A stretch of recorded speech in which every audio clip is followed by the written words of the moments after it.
Chapter 44-42. The 5 black-robed men's expressions had a huge change, feeling that their dignity was being challenged as they bellowed malevolently, "You're looking for death." They all struck out in unison. 3 couples were right there, exchanging blows with the 5 black-robed men. The entire dense forest was filled with the surging majestic aura of profound waves.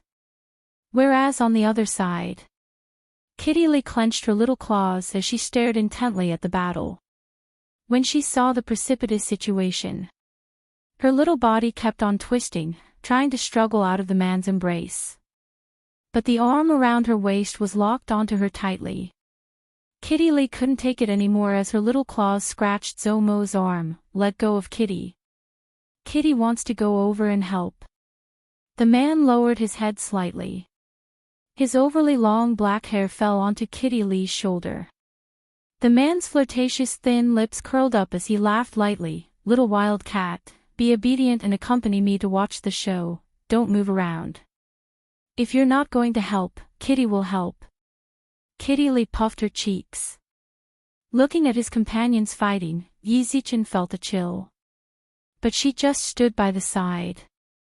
How could she stand here with a clear conscience?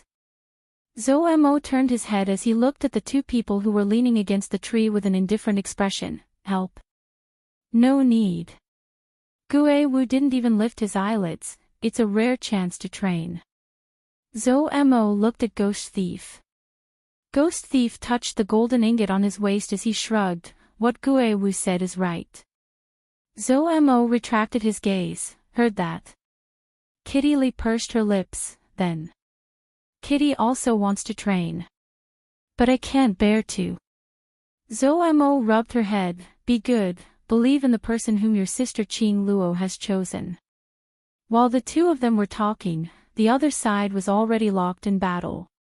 The surrounding forest had already turned into ruins. Gravel flew everywhere as the trees fell onto the ground.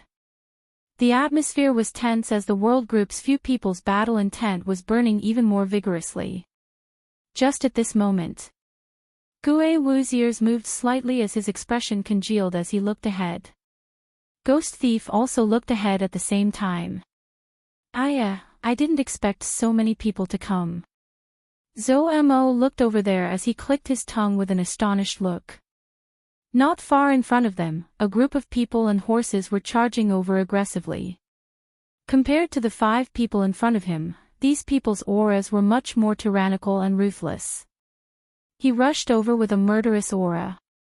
His gaze fell on the few people who were fighting. This was just a prelude. Immediately after, countless men and horses, one group after another, walked over from not far away. The few people who were fighting each other realized that something was wrong and stopped. He surveyed his surroundings.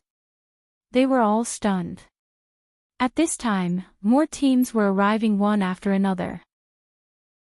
Yan Xiaoyi immediately spotted a person in that group of people. By May. Among the various groups of people, there was a group of about 10 people standing in a position that was not too prominent. The person in the lead was a young, beautiful, and extremely charming woman in fluttering white clothes. From her posture, one could tell who she was with a single glance. Bai Mei changed her face again. The expressions of the few of them became extremely complicated.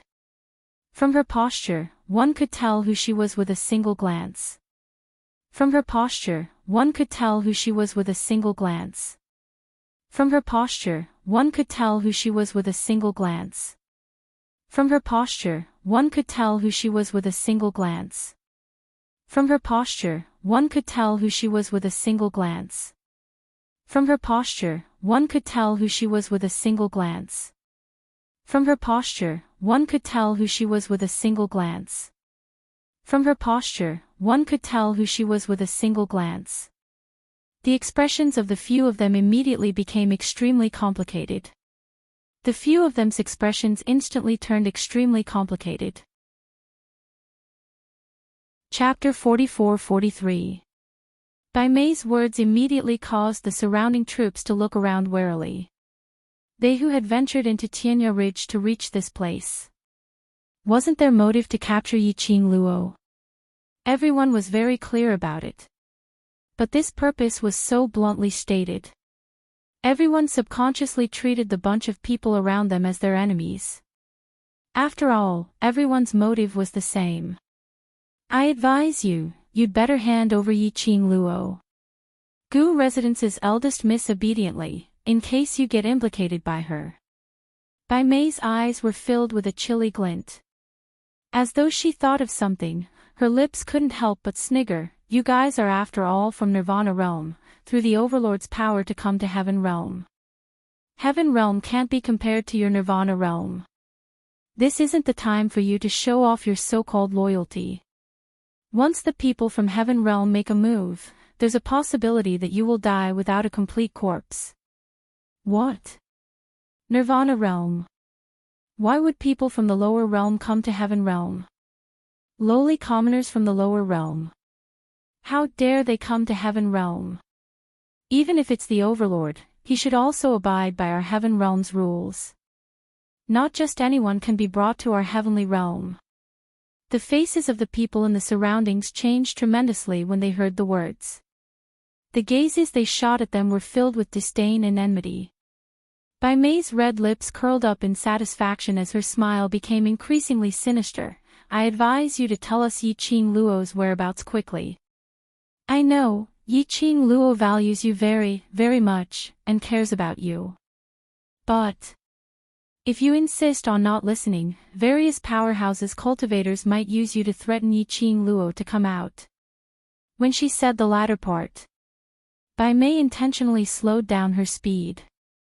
The surrounding people seemed to have received some hints. In the midst of eye contact, suddenly, a group of men and horses charged towards Yan Shao Yi and the rest at high speed. In case someone snatched the first opportunity. Seeing that there were people moving. Soon, people from all directions rushed over in unison.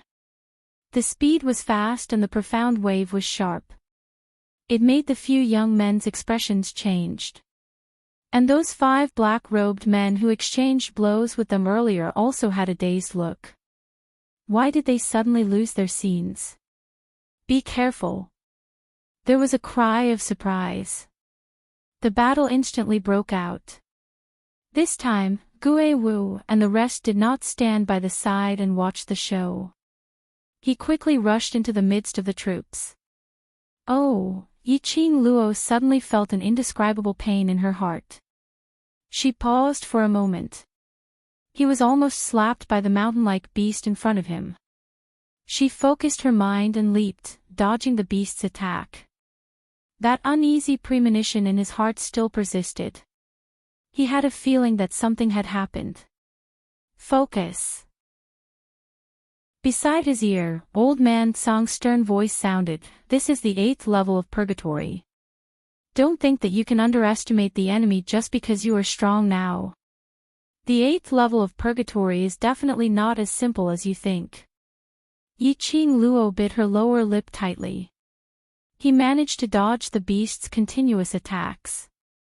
She tried her best to restrain her emotions and calm herself down. She did not know how long she had stayed in the Purgatory Tower. He only knew, she went from the 4th level of the Purgatory to the 8th level. There was no interval in between, no rest. She had been trying her best to break through. Until the 7th level started. She was starting to feel exhausted. And now to the 8th level's arena. Chapter 44-44. Any slight carelessness. There was a high possibility of being hurt by this giant beast. If she was distracted again. This 8th floor, she might fail. No matter where this uneasiness came from. No matter what, she had to get through this hurdle. Her brothers were still waiting for her to return. She needed enough strength. Her brothers were working hard for her. She couldn't give up easily. She calmed down. After an hour of a prolonged battle of attrition, the Heavenly Dragon King's army finally arrived. Yiqing Luo finally defeated the 8th floor's giant beast. She rubbed her forehead tiredly and looked up at the totem that was flashing with the word 9. She shook her head. Don't continue to the next floor. When Yiqing Luo walked out of the Purgatory Tower, Old Man Song floated over from the side. Lass, do you need to rest? Yiqing Luo leaned against the side and sat down. I'm going out. What's the matter? Old Man Song saw her serious expression and thought of her absent-minded state in the battle. Why did you absent-mindedly in the battle earlier? I'm panicking. Yiqing Luo pressed her heart. Is Ah Xian still outside? What could happen to the Overlord? He has been guarding you.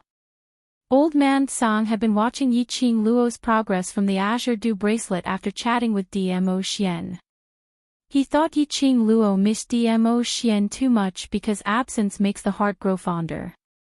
Yiqing Luo shook her head. No, maybe, something happened to everyone.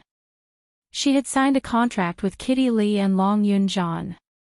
She could sense their condition. She suddenly had such a strong feeling of uneasiness. It must have something to do with them. Not waiting for Old Man Song to answer, her consciousness had already left the Azure Dew bracelet. The moment she opened her eyes, she saw Dmo Xian's back facing her, looking at the sky in front. The air was filled with a cold and solemn atmosphere. She hadn't opened her mouth.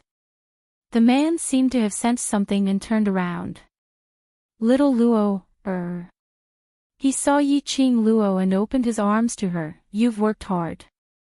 Seeing Yiqing Luo appear, he wasn't surprised at all.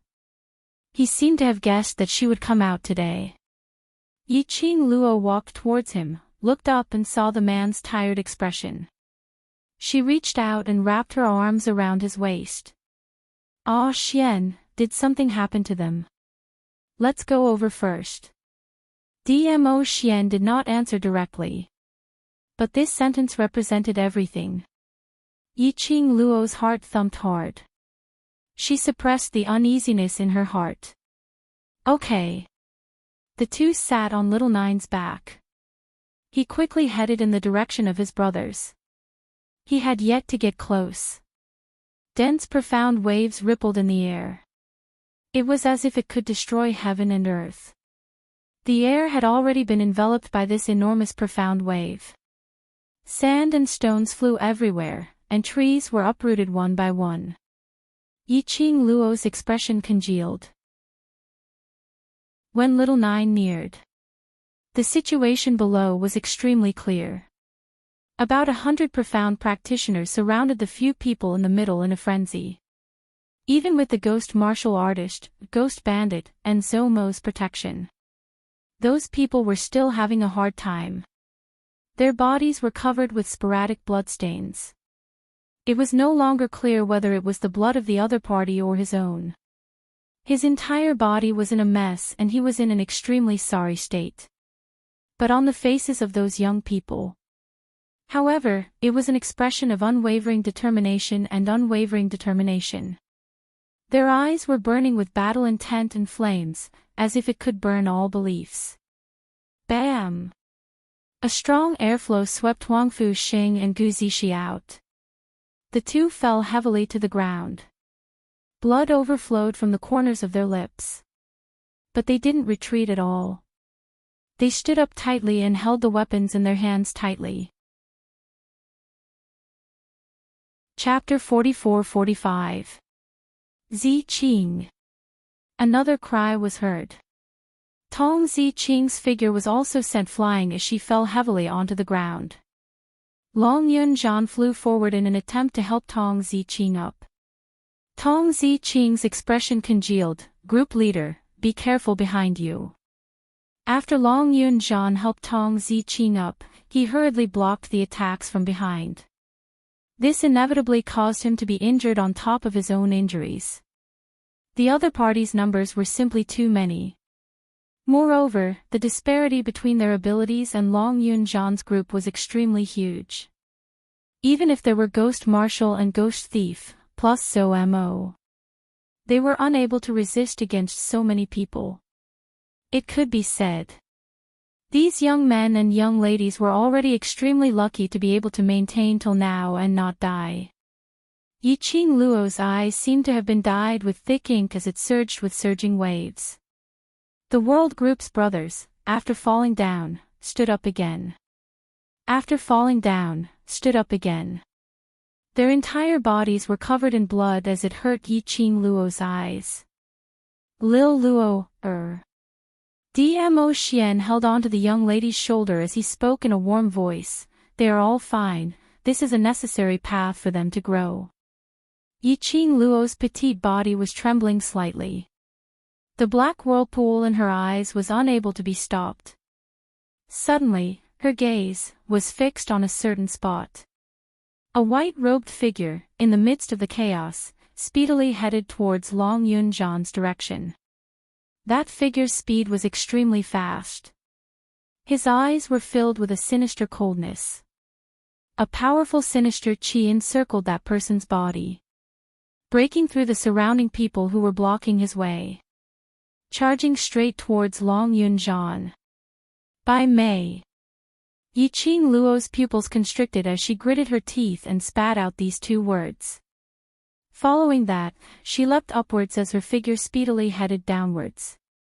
Lil Luo, Dmo Xian didn't catch hold of her as he watched the young lady charging into the crowd like a raging flame. Between his brows, he continued to reveal helplessness. He took a look at his sleeve as his gaze turned icy cold. Bai Su, if Bai Mei hurts Lil Luo, no matter what you say, it's useless. There seemed to be something moving in his sleeves. But there was no response. Bai Mei sneered coldly. She lowered her eyes and looked at the thing shrouded in black mist in her palm. Then, she looked at Long Yunjian, who was supporting Tong Ziqing and doing his best to repel the profound practitioners in front of them. Her smile grew wider. It was getting closer, he was close. It was getting closer and closer. Bai Mei was so excited that her hands were trembling as she held the black mist. Amidst the chaotic battle, no one noticed her approach. Bai Mei raised her hand and placed it on Long Yunjian's shoulder. Suddenly, a majestic force rushed over. He directly bumped into Bai Mei and Long Yunjian. Bai Mei was knocked back 2 steps by the shockwave from the blast. A sharp blade grazed the skin of her wrist. Bright red blood gushed out. Bai Mei clutched her wrist in pain. The object shrouded in black fog in his palm also disappeared in an instant. Bai Mei gritted her teeth and glared in the direction of the attack. The first thing he saw was the young girl's beautiful and cold face. She was stunned at first, and then an uncontrollable jealousy and hatred appeared in her eyes. Following that, she raised her voice and shouted, Yiqing Luo. I didn't expect you to show yourself. This shout of hers. It instantly caused the gazes of the profounders in the surroundings to shoot over in unison. Yiqing Luo. It's the eldest young miss of the Gu residence? The person who owns the Divine Phoenix Profound Heart Jade. Anne. Knows the secret of the Divine Emperor's tomb. Where? Everyone's gazes were directed towards Yiqing Luo. Their eyes were filled with unconcealable greed. Hurry up and read the latest update. Download address, phone reading.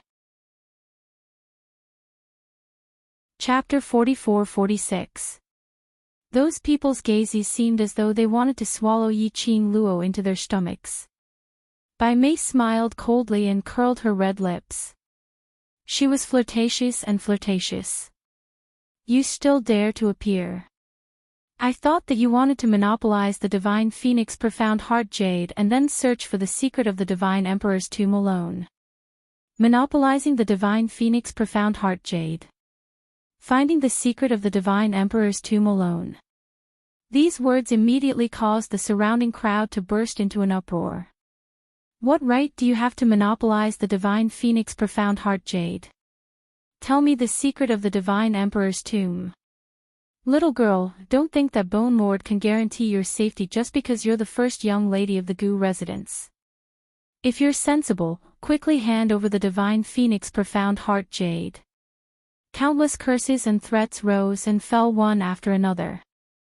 Those forces that had always thought highly of themselves and called themselves reputable and noble families didn't even try to conceal their greed. Pucci, Yiqing Luo couldn't help but laugh out. Amidst the curses and threats, the young girl's laughter was extremely abrupt. Everyone looked at each other in bewilderment at his laughter. "What are you laughing at?" a powerful person shouted in a low voice. "Me."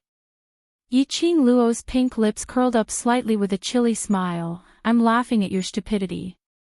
"You."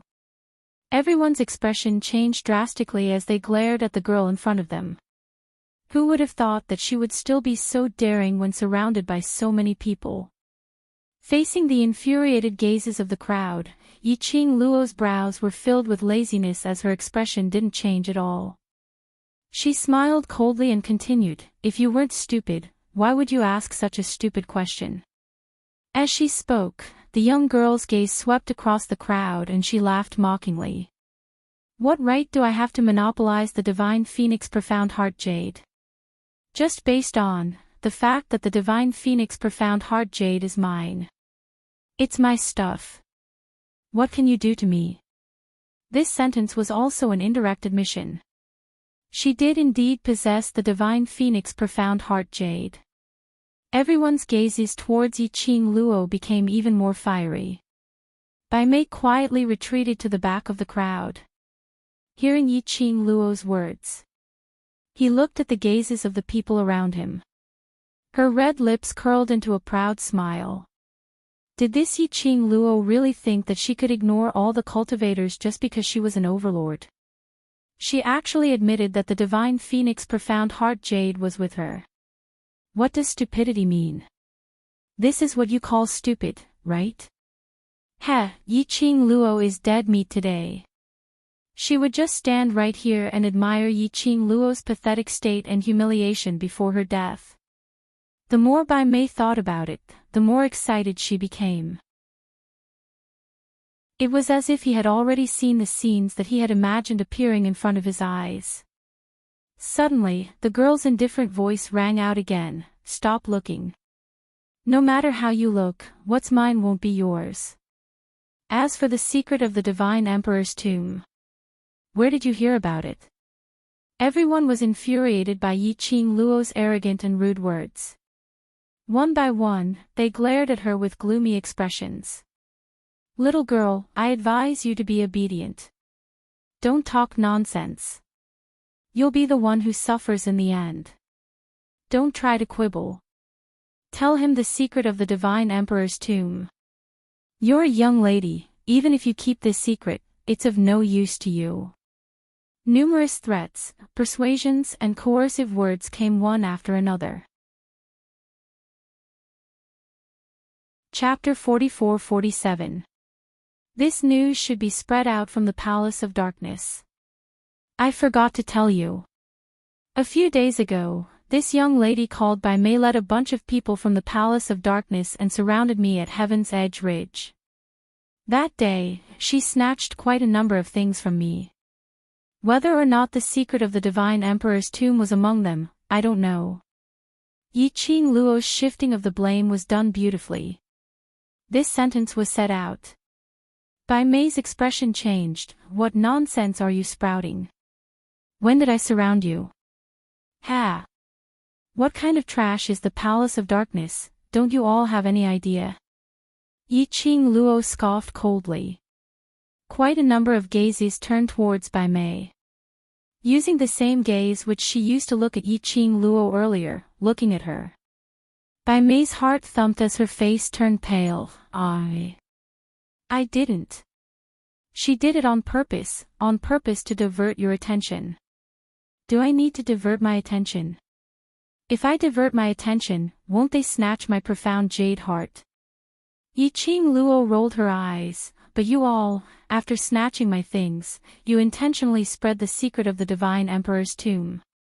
Don't tell me you're doing it on purpose, trying to concentrate all your firepower on me alone.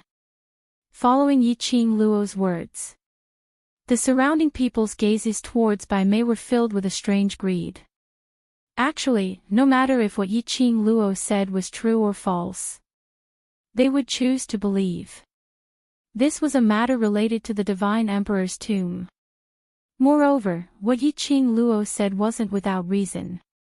Yi Qing Luo had the Divine Phoenix profound jade heart on her and they snatched it away. A waste without a profound jade heart, why would she need to occupy the secret of the Divine Emperor's tomb? Bai Mei realized that everyone's gaze towards her was totally different from before. All her complacency had turned into despair. She staggered backwards as her eyes widened. No.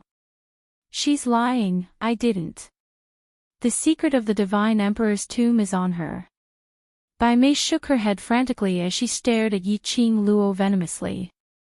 But she saw Yi Qing Luo's lips curling upwards as she gave a sly and teasing smile. Her brows were filled with fooling. As if laughing at her stupidity. Bai Mei was so infuriated that her entire body was trembling. She knew that she would not be able to escape today, but she would absolutely not let Yi Qing Luo off. You are indeed extremely stupid. How could you believe the words of that slut? She was deliberately stalling for time so that she could activate the Divine Phoenix Profound Heart Jade in her body. Once the Divine Phoenix Profound Heart Jade is activated, none of you will escape. Since they all believed that the Divine Emperor's tomb was with her. That's great. Yi Qing Luo, who possessed the Divine Phoenix Profound Heart Jade, was not having it easy either. Bai Mei had already given up on herself. This roar. This made everyone immediately look towards Yi Qing Luo in alarm. It is not that they are easily swayed. Instead, it was because they had to prioritize their own interests. They could not afford to make any mistakes. He would rather kill the wrong person than let him go. As for the Divine Phoenix Profound Heart Jade, everyone had only heard of its uses. But he had never truly come into contact with it. Because of this, he was unable to determine whether what Bai Mei had said was true or false. Regardless of whether it was true or not, they couldn't afford to gamble. Bai Mei was surrounded and forced to reveal the location of the Divine Emperor's tomb. There were also people who speedily attacked Yi Qing Luo. They absolutely could not give Yi Qing Luo any chance to activate the Divine Phoenix Profound Heart Jade. Qing Luo, be careful. Attacks from all directions surged over. Yan Xiaoyi and the others were trembling in fear as they hurriedly reminded her. Chapter 44-48. Huge profound wave with majestic power. Countless illusory attacks formed a monstrous wave. Yi Qing Luo took a look at Long Yunzhan and Tong Ziqing who were blocked behind her. She couldn't shift her body. Otherwise, the two people behind her would have to bear the attacks from all directions. Yi Qing Luo's eyes turned cold as she raised her right hand. A flame bloomed on her fingertips. A fiery feather fan appeared on her fingertips. Contrasting with those slender white fingers, it was extremely fair and beautiful. Swoosh, everyone only heard an explosive sound in the air. Their eyes were covered by the sky full of raging flames. Bam! The earth quaked and the mountains shook. The violent energy directly collided with those cultivators' attacks. In mid-air, two powerful forces collided. Yi Qing Luo's body slightly retreated 2 steps. Her face was slightly pale. But her fingertips exerted more force as she gripped the handle of the fan tightly. Facing these strong cultivators from Heaven Realm and various powerhouses. If it was one-on-one, she wouldn't be so worried. But the other party was moving like a bee pupa. Just at this moment, a majestic aura rushed into the two forces. As the profound wave surged, the sky seemed to sweep out one after another whirlpool. That burst of force joined in. In an instant, a huge profound wave was produced, like layers upon layers of ripples, spreading in all directions. He easily suppressed all the attacks in the surroundings. The violent hurricane obediently stopped after coming into contact with the ripple-like undulations. The aftershock caused the group of cultivators who launched the attack to be jolted back 2 steps, spitting out a large mouthful of blood. And what was shocking was, after the rippling Xian wave shook off the countless Xian waves, it lingered around the girl in the fiery red dress. With the young lady as the center, it swept around the surroundings. It didn't go near the young lady at all. The group of cultivators who were injured were stunned. What kind of situation was this? Why didn't that unstoppable force attack Yi Qing Luo? Damn, could it be that it depended on one's looks? No. Not right. Look at the sky. It's a 9-tailed fox. 9-tailed fox. Suddenly, cries of panic erupted from the crowd. Countless people subconsciously looked towards the sky. Then, he saw the 9-tailed fox in the sky. His 9 tails swayed in the wind. It also shook the hearts of the crowd. 9-tailed fox, this was the 9-tailed fox that was known as the divine beast. In the entire world, there was only one person who had it. That person was the mysterious and powerful person who was respectfully called Venerable Sovereign. The people from the various forces suddenly recalled the words of the Huangfu clan's young masters and ladies a few days ago. Divine Phoenix Profound Heart Jade. The tomb of the Divine Emperor. It must be true. That little bitch relied on this to attract Sir Dizun. If it wasn't for the Divine Phoenix Profound Heart Jade and the Divine Emperor's tomb, how could the dignified Dizun fall in love with a lowly trash from the lower domain? I was wondering why Lord Dizun would be with her. It must be because that little B***TCH used the Divine Phoenix Profound Heart Jade and the Divine Emperor's tomb to seduce Lord Dizun. Similar words were said by the Huangfu family. At that time, there were quite a number of forces who gave up on the Divine Phoenix Profound Heart Jade and the Divine Emperor's tomb because of the Overlord. They had not expected that. Lord Dizun really appeared. In order to save a lady, he appeared. The crowd was even more certain that what the Huangfu family's young masters and ladies said was true. Update complete. Moi. My babies, now activate the double monthly votes mode. At the end of the month, those babies with monthly votes love you guys. End of this chapter. Chapter 44-49. Under everyone's gaze. That 9-tailed fox slowly landed. Everyone also clearly saw the peerless figure sitting on the back of the 9-tailed fox. A man in a flowing purple robe was lazily leaning on the soft fur of the 9-tailed fox.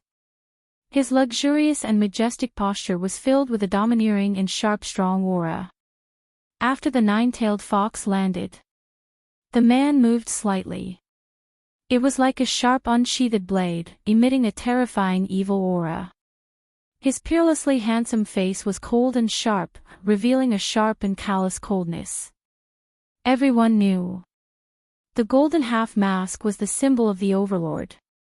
But now, even if the man didn't wear a mask, everyone was sure that this was the Overlord himself. Overlord. Everyone gasped. Facing this mysterious and noble man, there was an inexplicable feeling of fear in their hearts. Dmo Xian leaped down from the 9-tailed fox. His every move was noble and elegant. He didn't bother about these people in front of him, whose faces were perturbed or sunken. His gentle gaze fell on Yi Qing Luo. His coquettish thin lips hooked up slightly, stretched out a hand towards the young lady's direction. Yi Qing Luo sensed that the profound wave which was like a ripple was spreading in the surroundings. She already knew. This was Dmo Xian's move. Her eyes looked at her man without blinking. Her eyes were filled with excitement. Deep in her heart, she was extremely calm about Dmo Xian's strength. How strong was he? His strength had exceeded her expectations. This man was her man. Yiqing Luo's eyes were burning with unswerving determination, becoming more and more intense. The stronger her man was, the more excited she was. Her goal was to walk side by side with Dmo Xian. One day, she would be able to achieve her wish. Yiqing Luo's lips curled up as she pounced towards the direction of Dmo Xian. The man held the young lady's slender wrist, and firmly brought the young lady into his arms. Yiqing Luo wrapped her arms around the man's waist, and was about to speak. Suddenly a few rays of profound light flashed in front of her. Yiqing Luo's expression changed immediately. "Ah Xian." She moved her 5 fingers, and the devouring flame fan swept up a hurricane, heading straight for the direction of the profound light. Someone actually took advantage of this moment to quietly make a move behind Dmo Xian's back. Bang! Boom boom boom, the hurricanes collided, and the profound light exploded, creating a cold and tyrannical airwave. It was like a huge mouth with its fangs and claws wide open, ready to swallow people. Dmo Xian clasped the young lady's waist tightly as he pulled her into his arms and leapt into the air. He sneered. His obsidian-like eyes were filled with a piercing coldness. His sleeves fluttered in the wind. A terrifying aura shot out from his sleeve. "Ah!" Several screams rang out. He didn't even have time to react. That aura had already landed in the direction where the mysterious light came from. More than 10 profound practitioners fell to the ground with a plop. More than 10 of them turned pale as they pointed at Dmo Xian in disbelief. He had just raised his hand. Suddenly, a look of intense pain appeared on his face. Following that, his body fell straight down. Someone stepped forward and touched the nose of the man who had fallen down. His face turned pale as he looked at the crowd. Dead, dead, dead. Everyone's heart thumped. Their gazes turned towards Dmo Xian in unison. The man's cold aura, and the overbearing profound wave that no one dared to approach, made the man's noble and unattainable. Chapter 44-50. This interlude made everyone stop the idea of sneak attacking the Overlord. For a moment, the entire heaven border ridge fell into a dead silence. After a moment of silence, Yiqing Luo looked at the brothers below. She patted Dmo Xian's arm and looked at those brothers. No one opened their mouths. Dmo Xian understood what she meant as he released the hand which was around her waist. The young lady was like a flame as she landed on the ground. Following her footsteps, the broken stones and grass on the ground made a rustling sound. The crowd didn't move as they stared at Yiqing Luo's actions. But no one made a move. Yiqing Luo walked slowly to Long Yunzhan's side. She first pulled Tong Ziqing's wrist and took her pulse.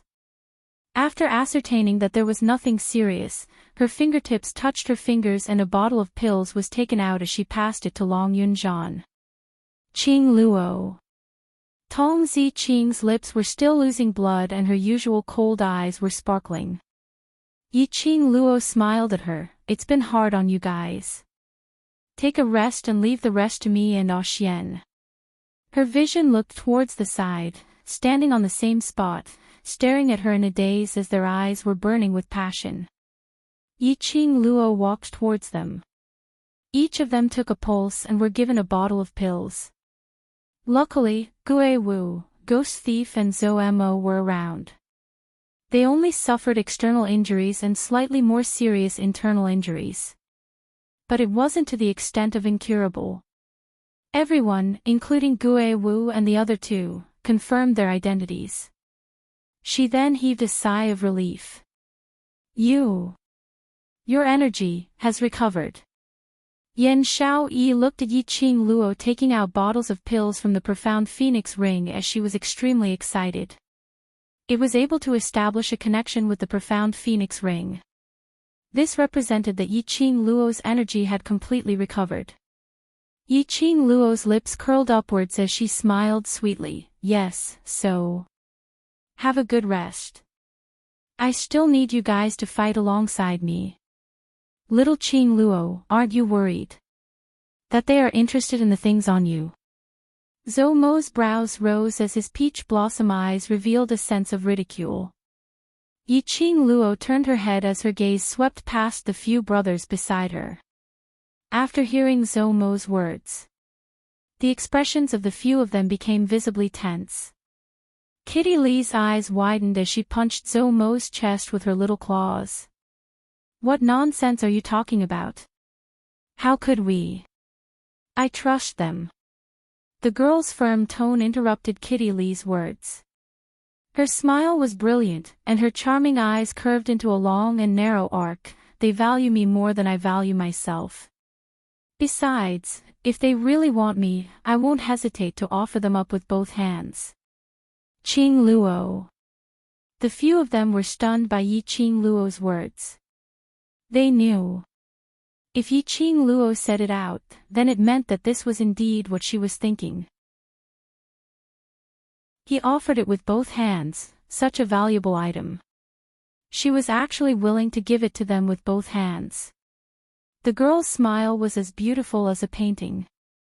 Like a warm current, it seeped into everyone's hearts. Their restless hearts calmed down in that instant.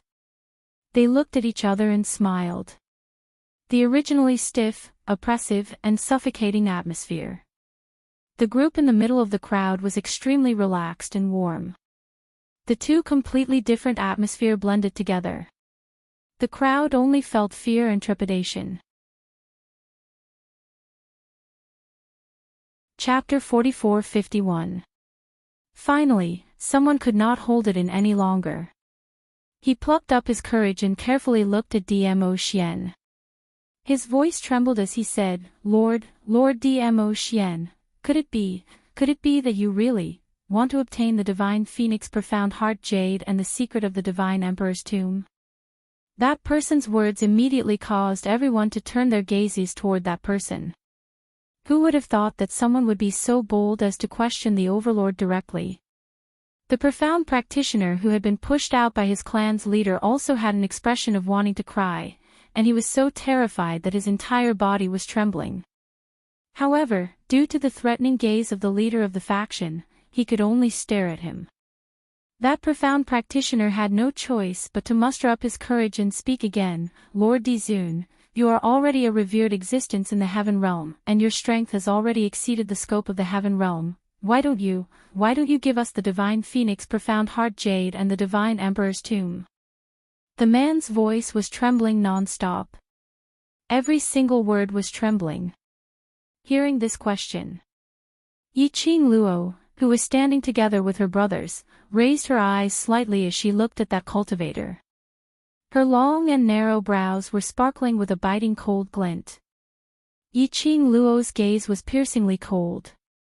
That profound practitioner felt uncomfortable from the piercing gaze.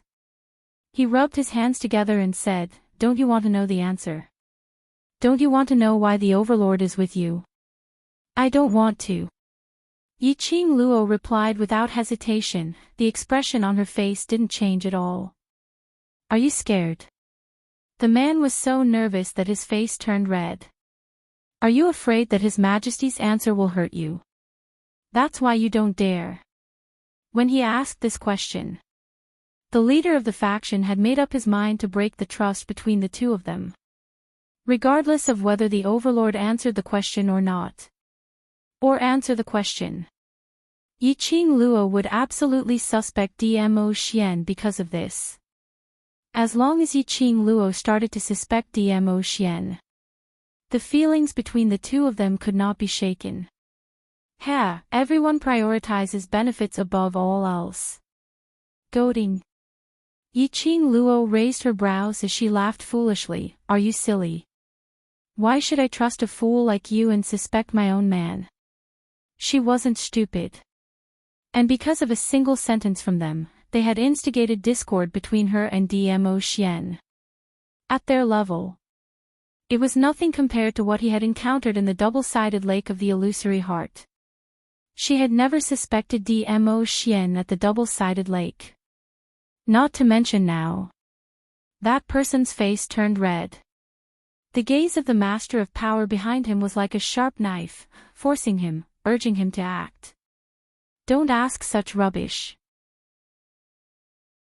Yiqing Luo's gaze slowly swept past the surrounding forces. The girl's black hair fluttered in the wind. Her fiery dress fluttered in the wind. There was a hint of indolence on that gorgeous face, and it was incomparably cold and elegant.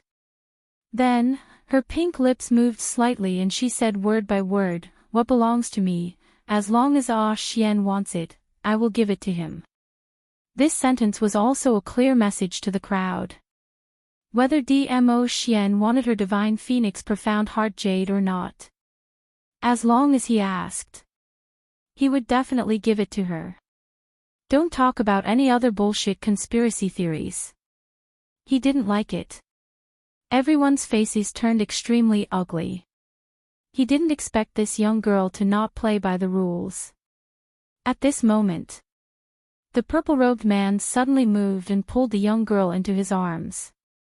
Her back was pressed against his chest. Scorching hot.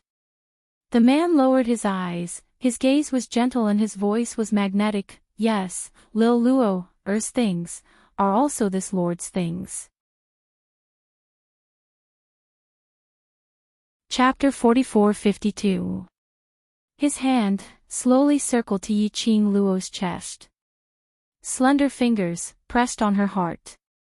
The man's fingertips were gentle, the scorching touch passed through the robe to the skin.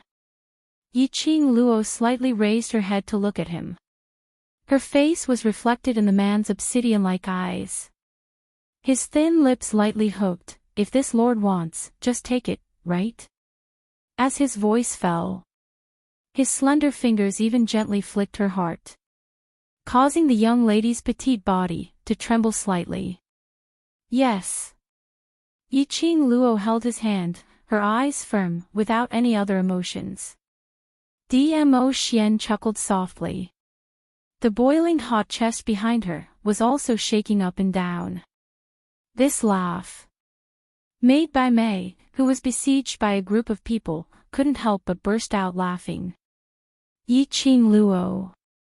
You really think that the Overlord has taken a liking to you? Ha ha ha. You still foolishly send yourself up. What's yours is his, he just wants to dig away your profound heart jade. You poor woman. Ha ha ha. Ha ha ha. The Overlord doesn't love you, he doesn't love you at all. By Mei's sharp voice, straining her throat to laugh non-stop. Yiqing Luo. This girl must have been so agitated that she became stupid, right? But Dmo Xian's action, indeed, would cause others to misunderstand the meaning of his words. Probably. In the eyes of outsiders, Dmo Xian placed his hand on her profound heart jade. Wanted to dig away her profound heart jade. Yiqing Luo expressed. This guy was purely trying to take advantage of her. And it was openly taking advantage of her. Under Bai Mei's exaggerated laughter. Under everyone's suspicious gazes. Dmo Xian hugged the slender waist of the person in his arms tightly, his voice was clear but extremely dignified. So, she belongs to this lord, whoever dares to touch her, is going against this lord. When this sentence came out from Dmo Xian's mouth, the entire dense forest fell into a dead silence. Bai Mei, who was laughing crazily, stopped abruptly. Like a huge slap, ruthlessly slapped on her face. Dmo Xian was simply. He was using his status to pressure everyone present. He wanted to become enemies with the entire world for Yiqing Luo. This sentence also successfully blackened the faces of several large forces at the front. Lord Dizun, we all know that your strength is extraordinary and you are an admirable hero. But Lord Dizun, you're here alone today. Why do you have to ruin everyone's friendship for a woman? One of the leaders said with a cold expression. Dmo Xian's words had already expressed his attitude. If he didn't show up now, he would be dead. He was afraid that he would really silently agree to let Dmo Xian monopolize the Divine Phoenix Profound Heart Jade. All profound practitioners wanted to obtain divine objects. Everyone wanted to enter the Tianya Ridge. Every faction had lost more than half of their elites. Therefore, no one wanted to give up so easily. That faction leader's words were immediately met with agreement from several other faction leaders. Dmo Xian faintly glanced at the direction of the voice and replied expressionlessly, "This lord has never been a hero." That faction leader's face turned red from being choked. Yiqing Luo waved her glower flame fan impatiently. "Your words, are you openly declaring war with Maya Xian? Since that's the case, then there's nothing more to say, let's fight directly." There was a type of person who wouldn't shed a tear until they saw the coffin. Did they think that they could suppress Dmo Xian with their numbers? Ha, naive. Hurry up and read the latest updates. Download address, phone reading. Chapter 44-53. Did her baby Ah Xian look so easy to bully? Yi Laki Qing Luo hugged her man's arm and pointed to the direction of the powerhouse who spoke earlier. "Ah Xian, kill him." The various powerhouses. She said it so arrogantly, directly provoking all the powerhouses. She actually pushed the overlord to make a move. They thought that she really had the guts to go against them. In the end, it was because of the overlord that she dared to be so arrogant. In the eyes of the powerhouses, Yiqing Luo's current action was just like a young lady who relied on the overlord to bully others. All of them looked at Yiqing Luo with even more disdain. The Divine Phoenix Profound Heart Jade on such a person was simply a waste of a treasure. But the overlord was obviously interested in that Divine Phoenix Profound Heart Jade. If they really wanted to get the Divine Phoenix Profound Heart Jade, they must first get past the overlord. If it was just the Divine Phoenix Profound Heart Jade, most of the people present would probably back off. After all, for a piece of Divine Phoenix Profound Heart Jade, they would become enemies with the overlord. Then there must be a hole in their brains. But Yiqing Luo not only had a piece of Divine Phoenix Profound Heart Jade, and the secret of the Divine Emperor's tomb. The Divine Emperor's tomb. As long as they could get the secret of the Divine Emperor's tomb, and open the secret of the Divine Emperor's tomb, there was a possibility that they could surpass all living things in this world. They could become the next Emperor of Divine Emperors. By then, why would they be afraid of Dmo Xian? They couldn't just give up like this. Absolutely not. The greed and unwillingness in everyone's eyes were obvious to Yiqing Luo. Her pink lips curled up into an indecipherable cold arc. Dmo Xian's eyes were filled with adoration as he gazed at the lovely girl in his arms. His large palm gently caressed the young lady's hair as he spoke in a deep, magnetic voice, "All right. Just one word." The crowd instantly felt as though their hearts were beating a drum. Following that, they saw that godlike man gently placed the young lady beside the group of young men and ladies. After that, with a leap, he floated in midair. The shimmering and resplendent purple light swept across the sky in a graceful manner. Boom! A profound wave exploded with a loud rumble. The surging energy in the air began to surge violently. The sudden burst of power caused the people from the other factions to be stunned for quite some time before they reacted. He hurriedly called for people to defend. However, no matter how fast they moved, they were still unable to move. No matter how strong he was. When Dmo Xian's sleeves fluttered, the dark light filled the entire space. They were powerless to resist. The smell of blood and slaughter lingered in the air.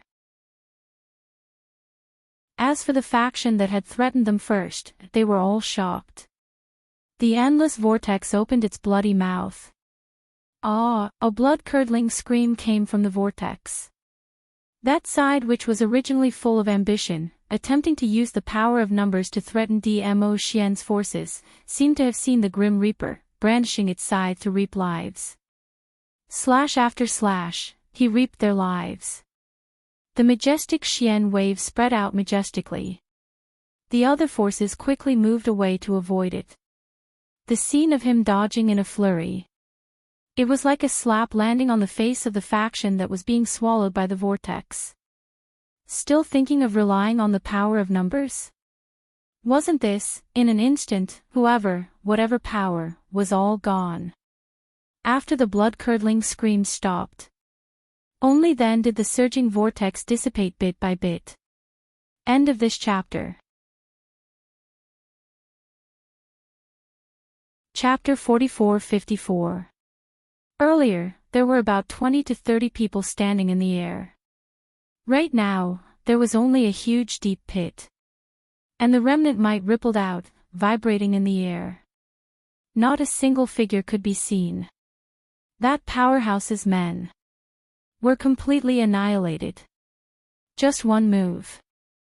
One move and an entire group of people disappeared. Everyone's hearts were beating like thunder, thumping non-stop. The moment Dmo Xian appeared. It was a show of strength, directly killing those cultivators who attempted to sneak an attack. Following that, because of a sentence from Yiqing Luo. Striking again, it was another instant kill. Did he really not care that he would incur the wrath of the masses? Was he really not afraid that they would join forces with the three realms to deal with him? Everyone's hearts, at this moment, were completely stunned by Dmo Xian's unhesitant massacre. After Dmo Xian stopped, he turned around and returned to Yiqing Luo's side, pulling the young lady into his arms. His body was emitting a chilly aura.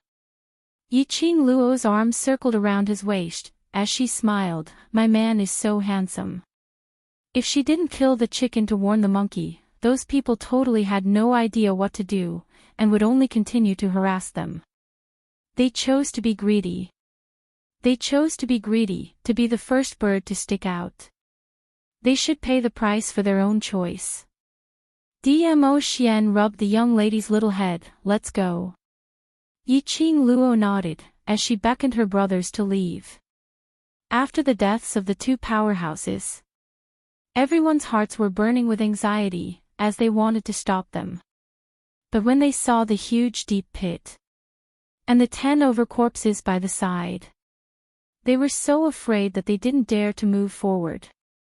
They could only watch the group of people, as they swaggered past in front of their eyes. The direction they were heading towards, the group of people who had surrounded them, couldn't help but shift their footsteps, as they opened up a path. No matter how the surrounding people, no matter how resentful they were, or how many threatening gazes they shot at them, that group of people still obediently opened up a path for Yiqing Luo and her group. And just at this moment, a furious bellow rang. "Huangfu Xing, if you dare to follow her, you will no longer be a member of my Huangfu family." This explosive bellow. Everyone was so shocked that they all looked in that direction. Not far away, a middle-aged man in his 40s walked out from a group of people. His eyes were filled with malice as he stared in the direction that the group had left. The man wore a navy blue brocade robe and looked dignified and noble. Everyone in the surroundings recognized the identity of the middle-aged man with a glance, the current patriarch of the Huangfu clan, Huangfu Zhangdong. Only then did everyone remember. Among Yiqing Luo's entourage, there was Huangfu family's young master who had just returned. Huangfu Sheng. The gazes everyone shot at Huangfu Zhangdong instantly became extremely complicated. Huangfu family's young master was in cahoots with Yiqing Luo's entourage. Didn't that mean that Huangfu family and Yiqing Luo's group were in cahoots? Perhaps, as long as they held the Huangfu family hostage, they could even threaten Huangfu Sheng and make him work for them. All of them had different thoughts in their minds, but they were all scheming for their own benefit. Huangfu Sheng, who had been stopped by this shout, slowly turned his head. His body was stiff. When he raised his eyes and looked at Huangfu Zhangdong, his expression was solemn and forbearing. Ah Xing. Gu Zixi hugged his arm with heartache, giving him the warmth that belonged to her. Huangfu Xing's thin lips pursed tightly as he took a deep breath, shaking his head at Gu Zixi. Don't worry, those who don't care are of no importance. End of this chapter. Chapter 44-55. He didn't care. So no matter how the other party slandered him, it wouldn't affect him. But, did he really not care? Gu Zixi wanted to ask this question. But when she saw the young man's solemn face and solemn expression, in the end, she swallowed her words. She knew Ah Xing better than anyone else. The only thing she could do was to stay by his side. Huangfu Xing met Huangfu Zhangdong's eyes indifferently. Looking at Huangfu Zhangdong's fierce expression, there was no emotion on his face. So, what do you want me to do? Huangfu Zhangdong actually felt a heavy pressure assaulting him with just a single glance from him. Huangfu Zhangdong's face darkened. He didn't want to admit that he was scared by a bastard. He snorted coldly. You are a member of my Huangfu clan. You should listen to the arrangements of the Huangfu clan. Hurry up and come back. Huangfu Xing chuckled softly. Huangfu Zhangdong's face darkened. What are you laughing at? Before Huangfu Xing could answer, a person walked out from the Huangfu clan's team. Father. That person was Huangfu Dongyu. He moved closer to Huangfu Zhangdong's ear and whispered a few words. Huangfu Zhangdong's eyes lit up. He immediately looked at Huangfu Xing. Huangfu Xing, I heard that you have a close relationship with the first miss of the Gu residence. Since that's the case, you will represent the Huangfu clan and ask the first miss of the Gu residence to reveal the secret of the Divine Emperor's tomb to the public. He was also a smart person. He didn't ask Huangfu Xing to quietly tell the Huangfu clan about the secret of the Divine Emperor's tomb, because he knew that he and Huangfu Xing had always been at odds. Huangfu Xing wouldn't listen to him. He said this now just to guide the firepower of those forces to Huangfu Xing. It was also to announce his attitude to those forces. As expected. When Huangfu Zhangdong said this, the eyes of the people from the surrounding forces burned with a strong flame of greed. They all looked at Huangfu Xing. You. Gu Zixi was so angry that her face turned red. She wanted to scold Huangfu Zhangdong for being despicable and shameless. Her small hand was held by Huangfu Xing. Huangfu Xing squeezed her palm. Gu Zixi bit her lips hard and declared her emotions with her eyes. Huangfu Xing was much calmer. He indifferently looked at Huangfu Zhangdong, then at Huangfu Dongyu's complacent smile. It's not impossible to know the secret of the Divine Emperor's tomb. Huangfu Zhangdong's expression instantly froze. The smile on Huangfu Dongyu's face froze. Two pairs of eyes stared at him in disbelief. Huangfu Xing was actually willing to help them find out the secret of the Divine Emperor's tomb. Then why did he just say, make it public? To hell with making it public. As long as he could obtain the secret of the Divine Emperor's tomb, their Huangfu clan would definitely be able to suppress the Heaven Realm's 4 great clans. Why would they still need to be one of the 4 great clans? They were unique existences that everyone revered. When Huangfu Zhangdong recalled what he said earlier about making it public, he really wanted to give his eldest son a slap. Huangfu Dongyu naturally felt his father's anger. He had not expected that Huangfu Xing would choose to betray Yiqing Luo for the Huangfu family status. He put on a black face and pretended to appease his father. Father, he might have said this on purpose and then purposely raised some conditions which you are unable to fulfill, so as to force you to back off. Huangfu Zhangdong's face sunk as he looked at Huangfu Dongyu. Then he looked at Huangfu Xing and asked sternly, what request do you have? End of this chapter. Chapter 44-56. Huangfu Xing said word by word, "I want you to bring my mother's memorial tablet back to Huangfu Ancestral Hall." He only found out after he returned to Huangfu family. Because his mother left with his father and after she died, even the memorial tablet wasn't allowed to enter Huangfu family. In addition to that, his father committed suicide by drowning himself in the river because of the treasure-gathering auction house. Not to mention protecting his mother's memorial tablet.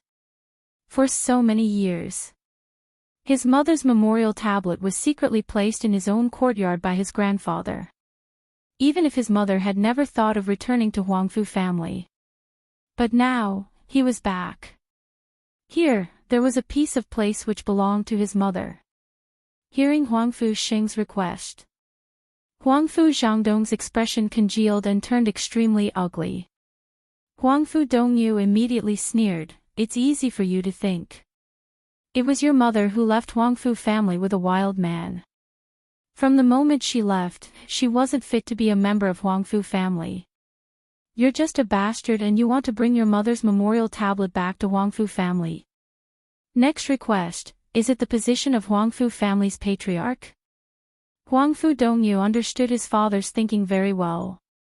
Because he valued the position of patriarch too much. Huangfu Zhangdong couldn't even trust his own son wholeheartedly. He naturally understood how to provoke Huangfu Zhangdong's disgust and disgust towards Huangfu Xing. As expected. When Huangfu Zhangdong heard his eldest son's words, his expression and gaze became extremely sharp. On the other side, after seeing the Huangfu family's people appear, someone's mood was obviously not right. Especially after hearing Huangfu Zhangdong's words. That person's mood was even more intense. Yiqing Luo glanced at the people in the crowd and raised her slender brows slightly, not intending to go over. In response to her, there was only silence. Yiqing Luo retracted her gaze and didn't say another word. Even friends had no right to comment on this kind of matter. After all, she didn't know what had happened back then. "Qing Luo, aren't you worried that he will really ask you about the secret of the Divine Emperor's tomb?" Tong Zi Qing wasn't too familiar with Huangfu Xing. "He won't." Yiqing Luo raised her brows. "He has really grown a lot. If it was the previous Pei Xing, how could he possibly dare to face the might of Huangfu Zhangdong's family head?" Looking at the smile on Yiqing Luo's lips, Tong Ziqing tactfully did not speak again. From Yiqing Luo's eyes, she could tell. Huangfu Xing was also a friend whom she, Yiqing Luo, recognized. Since he was someone Qing Luo had set her eyes on, they would also believe him unconditionally. "If he doesn't tell me your secret, that person won't let him go." A cold and tense voice came from behind. Qiao Jin's face was ice cold, his expression tense, and somewhat strangely terrifying. Yan Xiaoyi gently held his arm, her expression helpless, and could only comfort him silently. Since he dared to say that, he must have thought of a countermeasure. Yiqing Luo wasn't worried at all. "If Huangfu Zhangdong doesn't let Xing off, as his cousin, you will also step forward, isn't that so?" Perhaps it was the word cousin that caused Qiao Jin to be startled. He opened his mouth to retort, but his words were stuck in his throat. His expression became increasingly unsightly. Yiqing Luo only curled her lips, and following that, her gaze fell back onto Huangfu Xing. Huangfu Xing still maintained a calm attitude. As towards Huangfu Dongyu's slander, he couldn't be bothered to explain anything. He only waited quietly for Huangfu Zhangdong's reply. "Update complete, my babies. Happy New Year." This was the third New Year that Master Mo and everyone had crossed. From 2016 to 2017, from 2017 to 2018. Now, from 2018, let's cross over to 2019. I hope that in 2020, we can continue to meet Master Mo's new book, Hedonist Profound Musician, Evil Lord, Don't Flirt, and continue to cross the new year together. To be able to gain your love is my lifetime's honor. Love you, my MO family heirlooms. End of this chapter. Chapter 44-57. And such a silence. It made those who were still waiting for the answer. How would they have the mood to wait for both of them to remain silent? What happened to announcing it to the public? At once, they couldn't help but urged. Isn't it just a spirit tablet? Sending it to the ancestral hall in exchange for the secret of the Divine Emperor's tomb, why not? Patriarch Huangfu, surely you're not willing to let him tell us the secret of the Divine Emperor's tomb, so you're doing this on purpose. Patriarch Huangfu, you're not being kind. It's you who asked him to reveal the secret of the Divine Emperor's tomb to the public, but now you're not willing. Are you making fun of us? Everyone addressed him as you, but from their attitude, there wasn't a single bit of respect towards him. Huangfu Zhangdong's face flushed red from the crowd's words. He clenched his teeth as he snapped, "All right. As long as you tell me the secret of the Divine Emperor's tomb, I can agree to your request." He intentionally paused for a moment when he interrupted his sentence. The glint in his eyes was obviously hinting to Huangfu Xing. He wanted Huangfu Xing to come up with an excuse to fool the other forces, and to quietly tell him the real answer. But apparently, Huangfu Xing didn't understand his intention. He curled his thin lips as he looked at the crowd. Everyone should have heard Patriarch Huangfu's words clearly. As long as I tell you the secret of the Divine Emperor's tomb, Patriarch Huangfu will take my mother's token and enter the Huangfu Ancestral Hall. Right. We can all testify. Don't worry, Patriarch Huangfu won't dare to lie to you. Hurry up and say it. Don't keep us guessing. The group of people urged him on. Huangfu Zhangdong's eyes widened bit by bit. His fingers clenched into a fist shape nervously. Huangfu Xing looked back at Yiqing Luo who was behind him, meeting the young lady's smiling encouraging gaze. His flustered heart suddenly calmed down. He closed his eyes as his lips curled up tightly, his eyes looking at Huangfu Zhangdong indifferently as he said word by word, "The secret of the Divine Emperor's tomb. Didn't all Luo say it very clearly earlier? It's her. By Mei from the Dark Shadow Palace who took away the secret of the Divine Emperor's tomb." Huangfu Xing raised his hand and pointed at Bai Mei. "I'm guessing that the Palace of Gloomy Darkness wants to use all Luo to attract your attention, and then secretly study the secrets of the Emperor God's tomb." What Huangfu Xing said was true. But Huangfu Zhangdong's face instantly darkened. What kind of answer was that? They all knew that Bai Mei had stolen the secret of the Divine Emperor's tomb. The same words, Yiqing Luo had already said it once earlier. As if he had seen through Huangfu Zhangdong's thoughts, Huangfu Xing said indifferently, "Ah, Luo did say that, but you don't believe it. If you don't believe it, there's nothing I can do." If it was only Yiqing Luo who said that. They really didn't believe it. Moreover, when the group of people attacked Bai Mei and searched her body, they did not find anything related to the Divine Emperor's tomb. But, now, Huangfu Xing was repeating the same thing in this situation. Everyone could not help but suspect Bai Mei. "You're in cahoots with Yiqing Luo, that slut. You're talking rubbish." Bai Mei screamed hysterically. What she had experienced earlier had already made her suffer humiliation. Those people's hands kept wandering around her body. And some of them were not searching for the secret of the Divine Emperor's tomb at all. They were purely taking advantage of her. Chapter 44-58. In front of Dmo Xian. How could she endure this? Bai Mei didn't even think about it. No matter what happened to her, Dmo Xian's gaze was not on her at all, so how would he notice what she had experienced? Bai Mei was retreating as she frantically pointed at the surroundings, at the people who were eyeing them covetously. The secret of the Divine Emperor's tomb is on Yiqing Luo, don't believe their nonsense. However, her words were not persuasive at all. As he retreated into the territory of a team. Ah! Bai Mei screamed. His body was lifted up by a person. Speak. Where did you put it? What is the purpose of the Dark Shadow Palace? Everything is said by the Dark Ghost Palace. Is this a conspiracy of the Dark Ghost Palace? Abysmal Palace still wants to use us. Who do you think you are? Hand over the secret of the Divine Emperor's tomb. Even though Bai Mei looked pitiful and begged for mercy, the people from the various factions did not have any protective feelings for the fairer sex.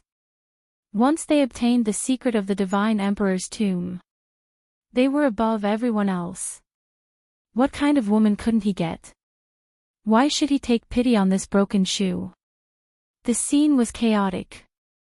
Huangfu Zhangdong looked at the distance between him and Bai Mei and glared at Huangfu Xing angrily. Immediately after, he summoned the forces of the Huangfu family and rushed towards Bai Mei's direction. That impatient movement. This made Huangfu Xing twitch his lips in disdain. Ah Xing, Gu Zixi stretched out her hands and wrapped them around his waist. She raised her head and stared deeply into Huangfu Xing's face. She smiled gently and warmly. I will always be here. The cold lines on Huangfu Xing's face slowly softened. He gently stroked Gu Zixi's hair and looked into her eyes. The cold air that was being emitted from his body also gradually subsided. This scene fell into the eyes of the crowd not far away. Yiqing Luo's lips curled up as she looked behind her with a smile that didn't look like a smile. Your little cousin is lucky to have met a good lady, so you don't have to worry. Who's worried about him? Qiao Jin coldly snorted. Yiqing Luo's gaze slid downwards as she looked at Yan Shao Yi who was standing beside Qiao Jin. His gaze fell on their intertwined fingers. The corners of her lips curled up into a gorgeous smile. You're lucky to have met a good girl. They were talking and laughing. Yiqing Luo suddenly felt that the man beside her had some changes in his emotions. She glanced sideways at Dmo Xian. What's wrong? The man's expression was cold, and there was a hint of anger in his eyes. The girl turned to look at him. The look in his eyes had become gentle and unique to her. What's the matter? Yiqing Luo raised her hand and touched his face as she repeated that sentence. Dmo Xian lifted his hand. His purple robe fluttered like flowing clouds, and a wisp of white shadow could be vaguely seen swaying. Before Yiqing Luo had the chance to ask, Dmo Xian's expression revealed some unkind intentions. Pursing his thin lips, he bent down slowly and kissed her lips. Then, he headed in the direction of the chaotic crowd. That was the direction of Bai Mei from the Palace of Darkness. There weren't many people from the Dark Nether Palace who came this time. The surrounding large powerhouses had long gone crazy over the so-called secret of the Divine Emperor's tomb. How could the Dark Nether Palace's disciples stop them? It could be said that Bai Mei had been abused so badly that it was unbearable to watch. She was almost on her last breath. And on her body, there was nothing related to the Divine Emperor's tomb. Chapter 44-59. The people of the major forces were also anxious. The more anxious they were, the more irritable they became. His actions became more and more crude. You bitch, are you toying with us? Hurry up and hand it over. Your father has no interest in wasting time with you. Unable to bear it any longer, one of the faction leaders was so furious that his veins bulged. He had his doubts. Could it be that Huangfu family's young master had joined forces with Yiqing Luo to make fun of them? Paw! In the chaos, something creased Bai Mei's face. Then, a thin layer of human skin peeled off from Bai Mei's face. Bai Mei's face became extremely sinister and terrifying. F***CK. Ugly monster. Scared me to death. Someone was startled by Bai Mei's face. After cursing, she slapped Bai Mei's face with her palm. The people from the various forces who were too close to Bai Mei also felt a chill run down their spines when they saw her horrifying mangled face. Especially when he thought about how he had purposely taken advantage of that ugly monster just now. He suddenly felt a chill in his heart. He could not find the slightest clue regarding the divine sovereign's tomb on her. He was disgusted again. Killing intent immediately surged in the hearts of many profound practitioners. He just wanted to kill this disgusting and ugly monster. This thought came to mind. Several palm winds filled with murderous intent shot out. Bai Mei screamed in despair. Just when she thought she was going to die. Suddenly, a profound wave attacked. She pushed away all the people from the major forces who had surrounded her. Bai Mei was still in a state of shock. She opened her eyes and looked over. She saw a shimmering purple figure standing in front of her. Bai Mei's eyes widened. Master Overlord. She was so happy that tears almost flowed out of her eyes. The Overlord had saved her. The Overlord had saved her. What did that mean? This meant that the Sovereign actually had feelings for her. Dizun did not want her to die. However, the next moment, a white shadow appeared in Bai Mei's eyes. The illusory figure pounced directly at her face. Bai Mei's expression suddenly turned to one of horror. You, the words were not spoken in time. His words stopped abruptly. His entire body stiffened and fell to the ground. After Bai Mei fell to the ground, Dmo Xian merely flicked his sleeves and directly brought him to the side of Yi Qing Luo and the others. Following that, he returned to Yi Qing Luo's side. Dmo Xian's sudden action. The group of people looked at him in confusion. Why did Dizun save Bai Mei? Bai Mei was a clown who kept circling around Yi Qing Luo's side. Yi Qing Luo also had the same question. Of course, she would not say that she suspected that there was something between Dmo Xian and Bai Mei. She was just curious as to why he would do that. Did it have anything to do with the sudden change in his mood? Facing Yi Qing Luo's curious gaze, Dmo Xian looked down at her. Want to know why I saved her? Yi Qing Luo tilted her head and suddenly stretched out her hand, pressing on his arm. What do you have here? She was extremely fast. His 5 fingers accurately grasped a piece of white jade in his sleeve. It was extremely cold to the touch. Yi Qing Luo frowned slightly. Just as he was about to ask, that piece of white jade shook violently. Then, a white shadow floated out of the white jade. That figure seemed like it was going to dissipate with the wind. Yi Qing Luo frowned, and after identifying for a long time, she spoke with uncertainty. Bai Su.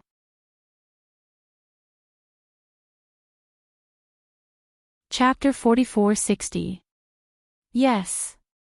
Bai Su. That white jade pendant was Bai Su. Yi Qing Luo seemed to have seen a white shadow in Dmo Xian's sleeves. She didn't expect it to be Bai Su. Yi Qing Luo expressed, how did it feel to know that her man was carrying another woman with him? Well, she really didn't know how to describe this feeling. After all, the other party was Bai Su. To Dmo Xian. He was a senior that he respected. Bai Su would be here. It was not difficult for Yi Qing Luo to understand the reason why Dmo Xian took action. Presumably, Bai Su would place her soul on a piece of white jade for Dmo Xian to bring to the heavenly realm. It was for Bai Mei. Bai Mei was her only sister. I'm sorry. Bai Su's illusory figure was a little gloomy, as if a gust of wind would blow it away. I didn't mean to make things difficult for you, but I can't watch her make mistakes again and again. Yiqing Luo pursed her lips. She has made enough mistakes. I know. Bai Su hurriedly said, I don't expect you to forgive her, but she has already become like this. It is already the cruelest punishment. You should be very clear that everything she has done, even if she dies 100 times, she can't pay for it. Yiqing Luo's voice was a little cold. In order to maintain her beauty, how many young girls has she killed? How many girls' faces have she peeled off? Bai Su was speechless. Of course she knew. Bai Mei's sins could not be washed away.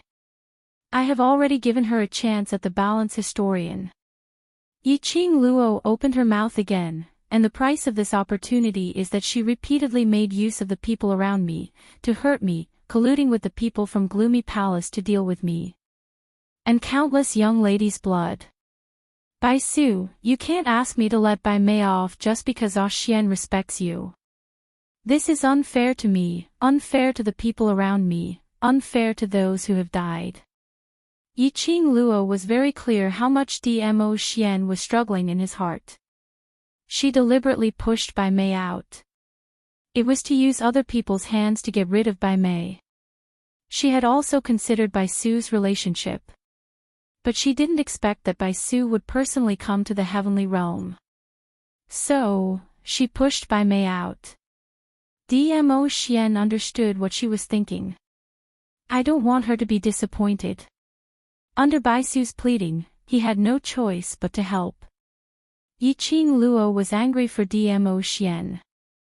Bai Su's soul became fainter and fainter.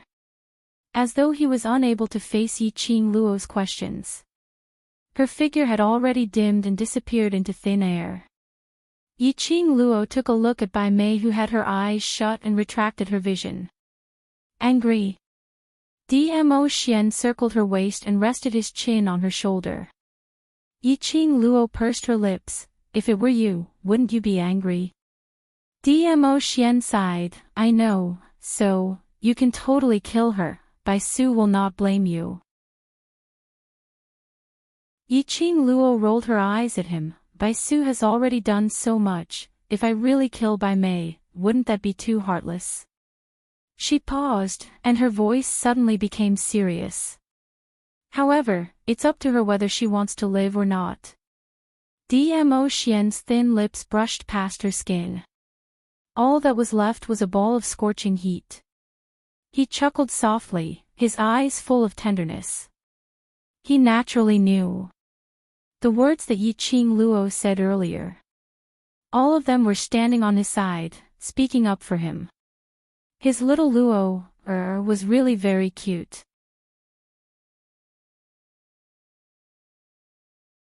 Chapter 44-61. It was a farce. The people from the surrounding forces were all stunned on the spot. Originally they thought that Bai Mei was intentionally used by Yiqing Luo to tease them. But Di Zun had saved Bai Mei. At that moment, the crowd began to imagine endlessly. Could it be that the item was really with Bai Mei? Otherwise, why would Di Zun make a move? They actually didn't manage to find it. Damn slut. Damn Abyss Palace. On the other side, Huangfu Zhangdong's expression was practically dark to the extreme. A bastard was indeed a bastard. He would only side with outsiders. Such a person wasn't fit to be a member of the Huangfu clan. Father, that bastard doesn't know how to think for the Huangfu family. Huangfu Dongyu knew very well what his father was thinking. I wonder why grandfather wants to bring him back to the Huangfu family. Huangfu Zhangdong's eyes were gloomy. Huangfu Dongyu persisted, Father, he has a close relationship with Yiqing Luo. That time in the Earth realm, it was Yiqing Luo who added fuel to the fire, hence grandfather valued Pei Xing so much. I'm guessing, could all these be Yiqing Luo's conspiracy? She wants to make use of Pei Xing, to deal with our Huangfu family. After all, he had been a son for more than 20 years. As soon as these words came out, that was to directly stab Huangfu Zhangdong's heart. Huangfu Zhangdong looked at Huangfu Xing with eyes full of resentment. Father, why don't we take this opportunity to expel Pei Xing from the Huangfu family? He was the one who chose to leave with Yi Qing Luo in front of everyone. Even if grandfather knew about it, he can't blame us. Huangfu Dongyu took the opportunity to come up with an idea. Initially, Huangfu Dongyu didn't care about Pei Xing. Because of a bastard, a weak and cowardly man. Even with his grandfather's support, there was no need to take it to heart. However, after Pei Xing arrived at the Huangfu clan, in just half a month, he had subdued the hearts of the entire Huangfu family. He had also stabilized his position in the Huangfu family. This made Huangfu Dongyu, the young master of the Huangfu clan and the future successor, feel uneasy. He had a feeling that Pei Xing's appearance would change their Huangfu clan. This premonition, plus the relationship between Pei Xing and Yi Qing Luo. Huangfu Dongyu viewed Pei Xing as a thorn in his side. Now, he finally had a chance to get rid of Pei Xing. Of course, he had to seize this opportunity. In front of all the major forces, he had tricked the Huangfu clan and the public. Moreover, he took the initiative to follow Yi Qing Luo. Even if Huangfu Zhentian wanted to blame someone, it wouldn't be him. Huangfu Zhangdong also had the same thought. Bai Mei had already been brought to the other side by Dmo Xian. The crowd naturally did not dare to ask Dmo Xian for him. After Huangfu Zhangdong called his men back, Huang Xiaolong's expression changed. He displayed his patriarch's prestige as he looked at Huangfu Xing with a solemn and cold expression. Pei Xing, whatever divine emperor's tomb secret, you and Yi Qing Luo colluded together, right? He sneered and glanced at Bai Mei, who was lying on the ground with her eyes closed. How could an abandoned pawn of the Palace of Gloomy Shadows get the secrets of the divine emperor's tomb? From what I see, the secret of the divine emperor's tomb, right from the start, is on Yi Qing Luo, right? Huangfu Xing's expression was calm, and he didn't feel the slightest bit of displeasure from Huangfu Zhangdong calling him Pei Xing. What you want to know, I've already said it. Whether you believe it or not, it's your problem, it has nothing to do with me. But, the thing that you promised me, please do it. The fastest update speed, hurry up and read it. Download address, cell phone reading.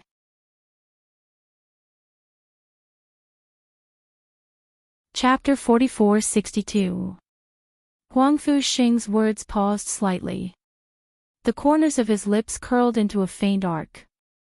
His gaze was like a torch as it met Huangfu Zhangdong's eyes. I think the dignified patriarch of the Huangfu family would not do that. Go back on his words, right? You. Before Huangfu Zhangdong could give Huangfu Xing a rebuke, he was so infuriated by these words that he almost threw up blood. Pei Xing, what contributions have you made for the Huangfu family?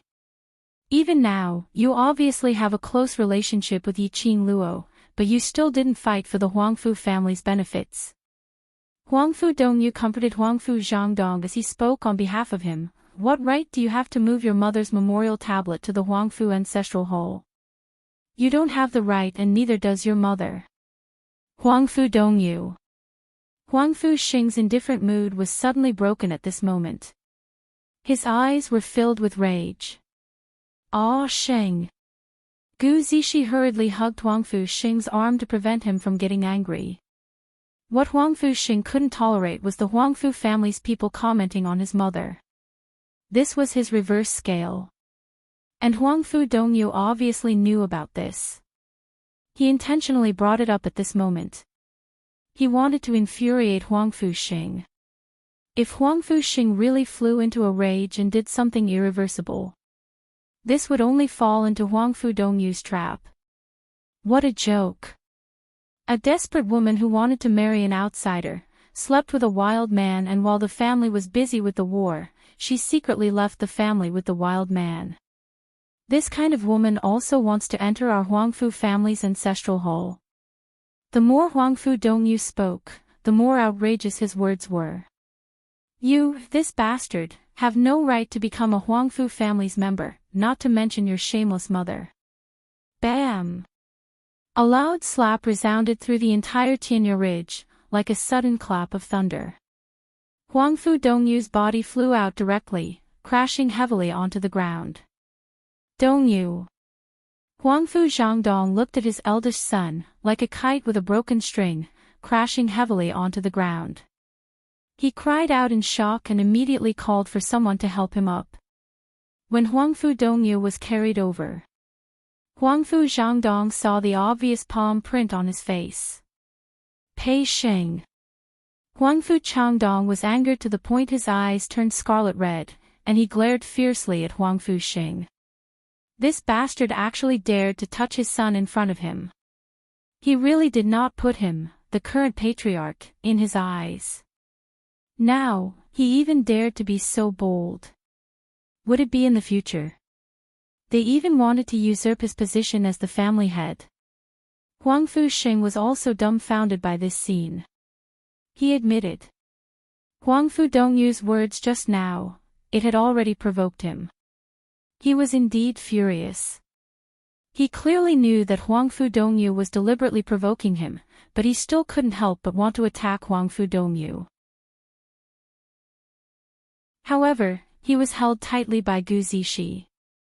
There was no chance for him to make a move. If he forcefully made a move, he would definitely hurt Gu Zishi. There was no need for him to hurt the woman he loved just to beat up a scumbag. Therefore, who was the one who taught Huangfu Dongyu a lesson? Huangfu Sheng subconsciously looked towards Yiqing Luo. But he saw Yiqing Luo leaning in Dmo Xian's arms, with a carefree look on her face. It wasn't Yiqing Luo. Then who could it be? Huangfu Zhangdong, I didn't expect that after so many years, you still haven't changed at all. The cold and deep voice, in this silence, was extremely clear to the ears.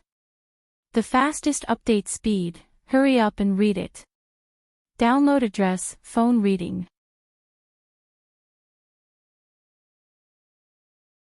Chapter 4463. That voice was as cold as ice. As though it was wrapped in ice-cold frost. Not a single trace of emotion could be heard from it. Immediately following that, a tall and straight figure walked out from behind Yiqing Luo.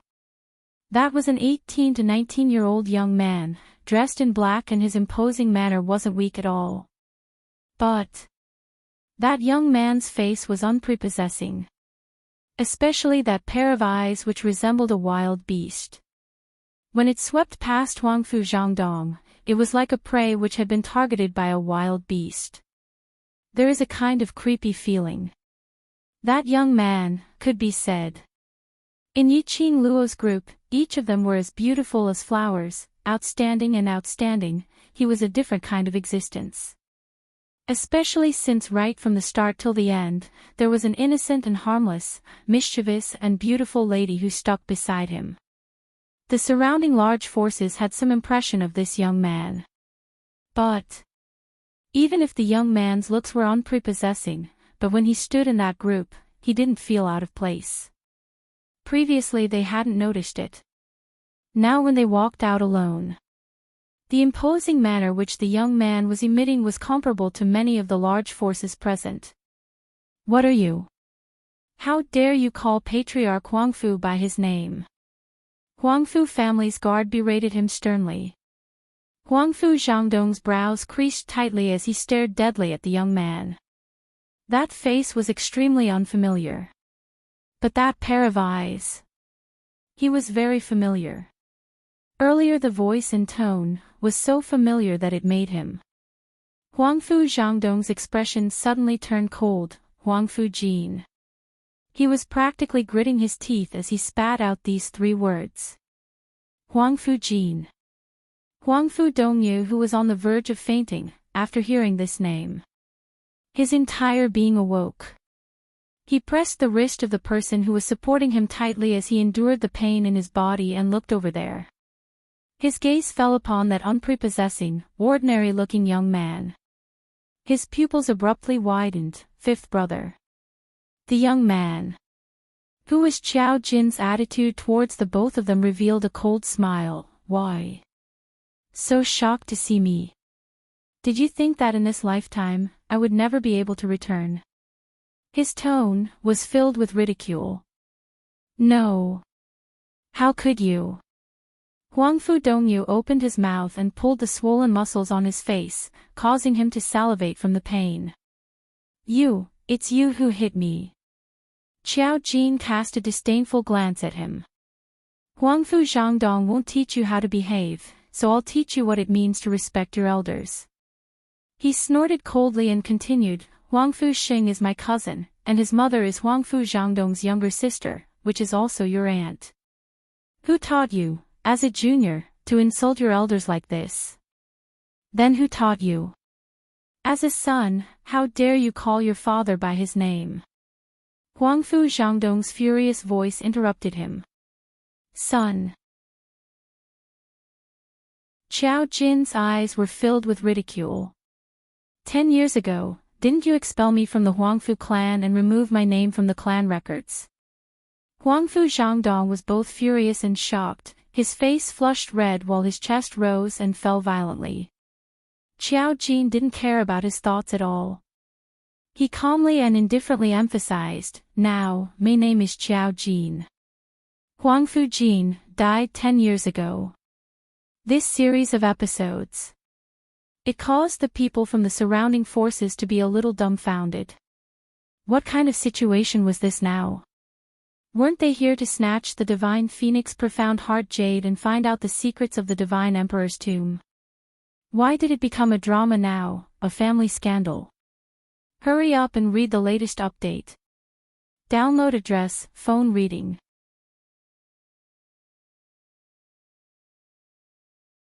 Chapter 44-64. They weren't interested. They only wanted the Divine Phoenix Profound Heart Jade and the secrets of the Divine Emperor's tomb. Wasn't the style changing a little too fast? However, this Huangfu clan was truly strange. One was young Master Huangfu who had just been brought back by the old patriarch, the other was the son that the current patriarch Huangfu had personally acknowledged. Both of them actually had a close relationship with Yiqing Luo. This level of secrecy had almost reached the level of the degree of intimate friendship.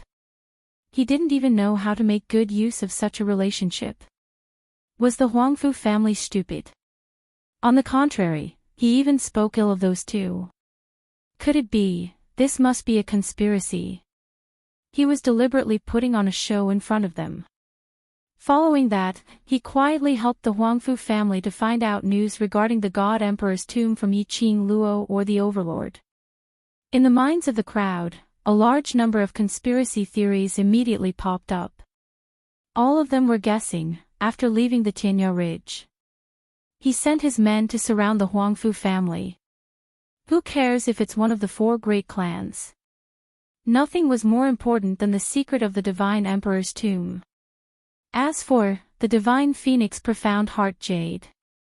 Could the Overlord protect Yiqing Luo all day long? As long as they caught the chance of Yiqing Luo being alone. Why would he be afraid of not being able to handle a little girl? In any case, when the time came, it would all depend on their own abilities. And even if His Majesty pursued the matter. So many people wanted to obtain the Divine Phoenix Profound Heart Jade. How would the Overlord know who was the one who made a move against Yiqing Luo? Thinking like this, the people of the major forces decided to retreat now. Di Zun was here to hold the fort. It would be a waste of time for them to stay here. Look at Di Zun's attitude of exterminating an entire clan at the slightest disagreement. They must be stupid to think of using their numbers to fight against the Di Zun.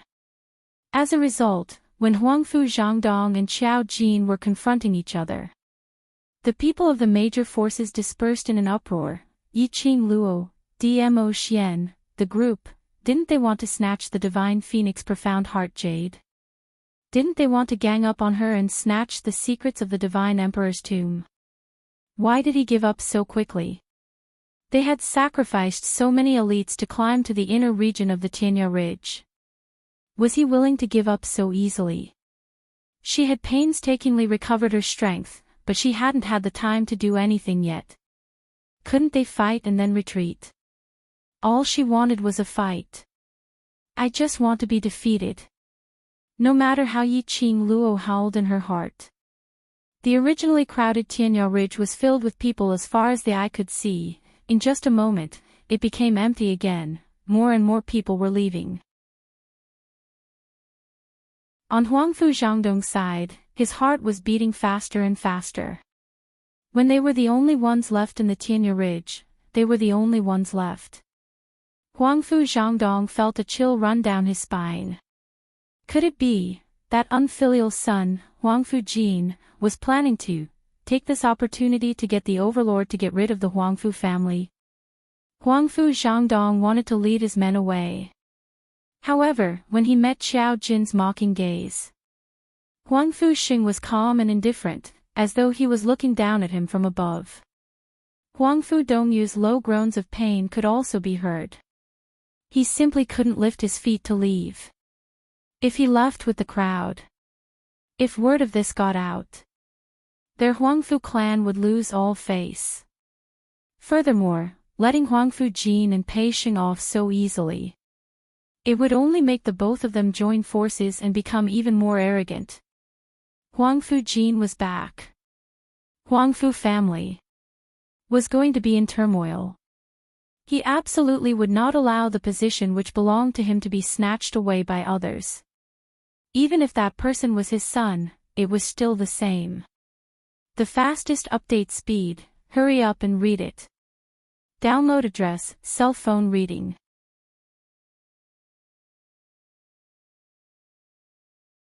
Chapter 4465.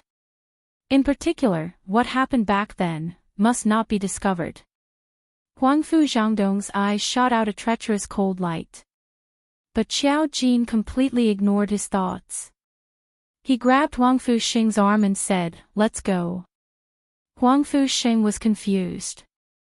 He looked at Xiao Jin in astonishment. He hadn't had the time to digest the conversation between him and Huangfu Zhangdong. Xiao Jin was Huangfu Zhangdong's son. Xiao Jin was Huangfu Jin. The two of them are cousins. What kind of godly development was this? Huangfu Xing was still in a dazed state as he obediently allowed Xiao Jin to pull him back to where Yiqing Luo and the others were. Yiqing Luo looked at his dazed look in ridicule as she couldn't help but laughed. "Haven't regained your senses yet?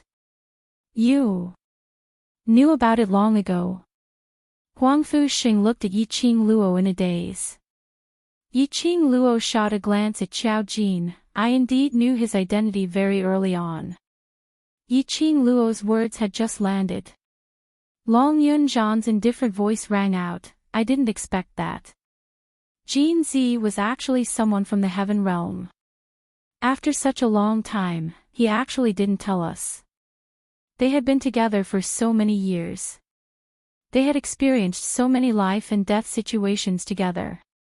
Only today did he know Xiao Jin's true identity."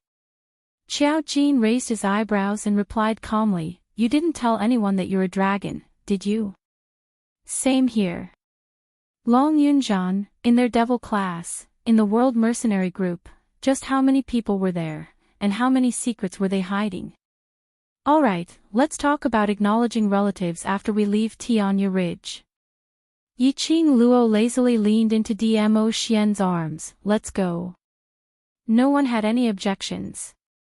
During the few days in the Tianyao Ridge, they couldn't wait to leave this place. In such a place, they couldn't sleep or eat. They were always on tenterhooks and worried. He could finally heave a sigh of relief. Although those large powerhouses in the outside world were still eyeing Yiqing Luo covetously. However, Di Zun was still here. It was more or less able to suppress some ambitious but cowardly people. As for those with ambition and courage, they came forward to serve as cannon fodder to warn the others. The group of people were having fun. He walked towards the exit of the Tianyao Ridge. He had completely disregarded the Huangfu clan. It was an extremely relaxed conversation. This caused Huangfu Zhangdong's expression to become even darker and more terrifying. This group of brats didn't even put him or the entire Huangfu clan in their eyes. Allowing the two bastards of the Huangfu family to strut around in front of him and then leave so easily. Huangfu Jin. Pei Sheng. Stop right there. Huangfu Changdong shouted with a grim voice that was filled with rage. The two of them, who were walking side by side, stopped at the same time. They looked at each other. After that, they simultaneously looked at Huangfu Zhangdong. I solemnly warn you on behalf of the Huangfu family. If you leave with her today, the two of you will be completely erased from the Huangfu family. Neither of you are from the Huangfu clan. Huangfu Zhangdong gnashed his teeth and shouted word by word. There wasn't much emotion on Qiao Jin's ordinary face. His lips curled into a sneer. I'm not a member of the Huangfu clan to begin with. If Patriarch Huangfu is old, then you should abdicate your position as soon as possible. Don't monopolize this position. You bastard. Huangfu Zhangdong pointed at Qiao Jin as he berated. Good. Good. Very good, since you don't treat yourself as a member of the Huangfu clan, then. Even if you're in the heaven realm, don't appear in front of old master.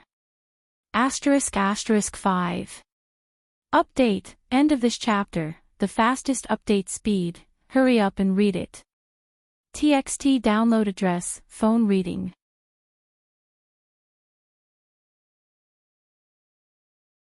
Chapter 4466. Hearing this, Qiao Jin couldn't help but laugh. This is your goal. To Huangfu Zhangdong. Qiao Jin was the biggest stumbling block. If he appeared in the Huangfu family, the old man and the older generation of the Huangfu family, they would definitely let him return to the Huangfu family as the heir, the young master of the Huangfu family.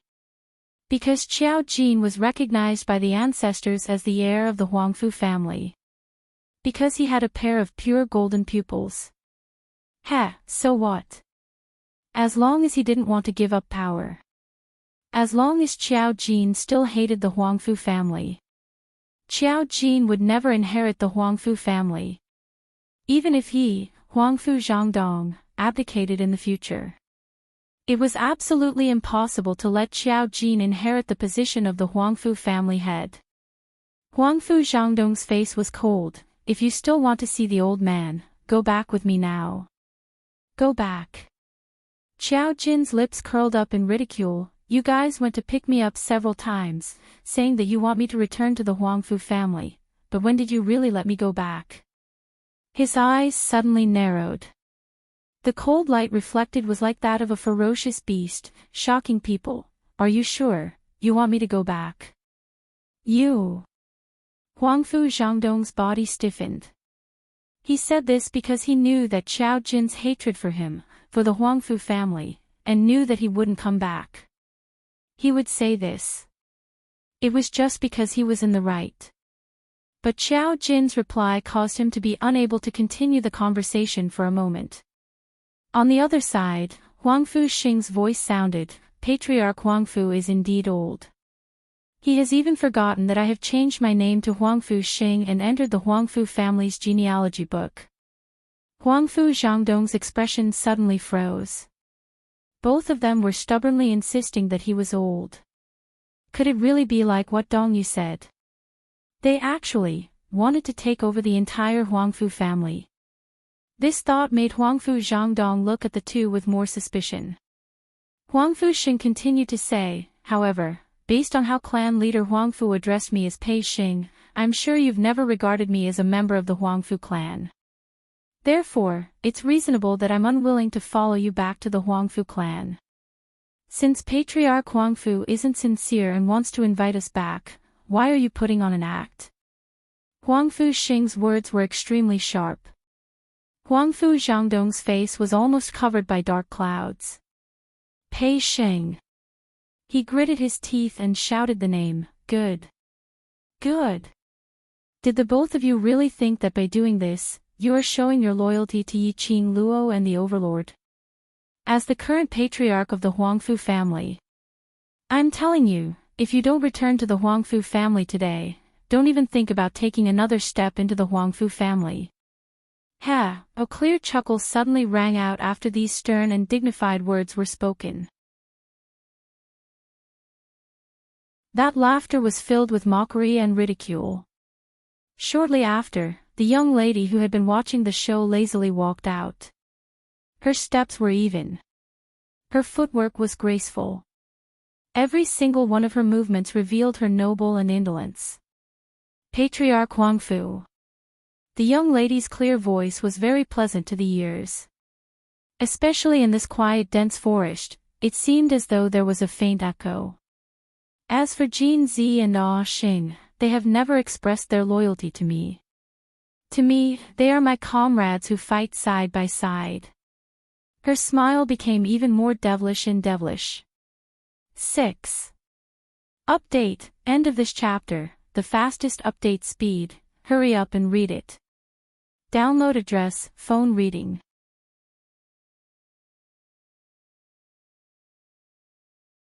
Chapter 4467. As for whether to return to the Huangfu family, it's not up to you to decide. Yi Qing Luo's voice paused slightly as her smile became even more alluring. Her long and narrow eyes lifted upwards like a blooming datura flower. She said it word by word confidently, if they want to go to the Huangfu family, I will bring them there. If they want to meet old Master Huangfu, I will bring them there. Her words paused slightly again. Immediately after, her eyes congealed. His smile also became more and more intense, and there was a bit of an oppressive aura. Even if they want Huangfu family, you must also give up.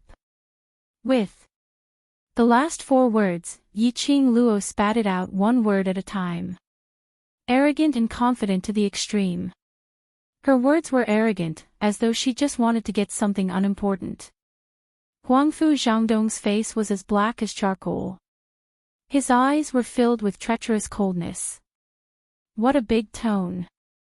His gaze was sharp. Yi Qing Luo, do you really think that you can rely on the protection of the Overlord to be so arrogant?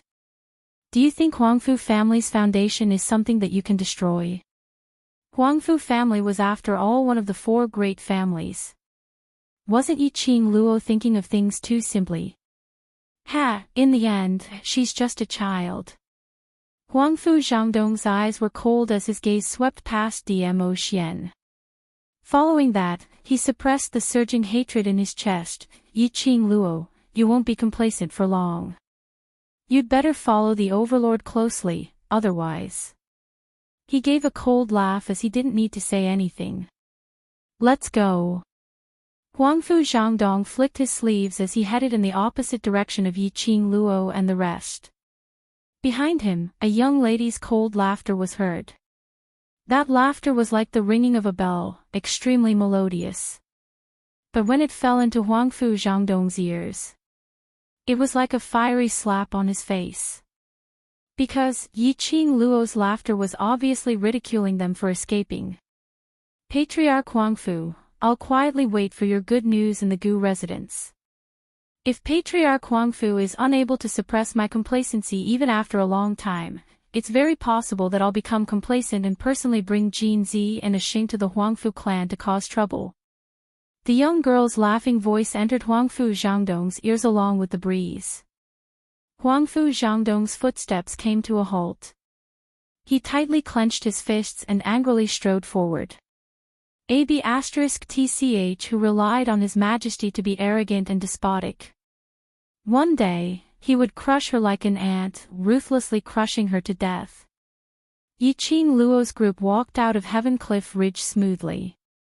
Outside the Tianya Ridge stood a large number of people from various forces. However, the people from these forces were clearly much weaker than the group of people he had met in the Horizon Ridge. When he saw the group of people coming out, all of them retreated nervously. It was as if he had seen some dreadful beast. It was likely that the people who had left the Tianya Ridge had told everyone about what had happened inside. Because of that, when the crowd saw Yi Qing Luo and Bai Mei who was being carried out, their eyes were filled with unconcealable greed and also filled with cautious fear. Yi Qing Luo and the rest couldn't be bothered to waste time with these people. Under the various gazes from the crowd, they left the Horizon Ridge and headed straight towards the Gu residence. Eldest young miss. The minute Gu Yun saw Yi Qing Luo's figure, she welcomed her with joy. When she dashed in front of Yi Qing Luo, her gaze fell onto Yi Qing Luo's side, as well as the group of people behind.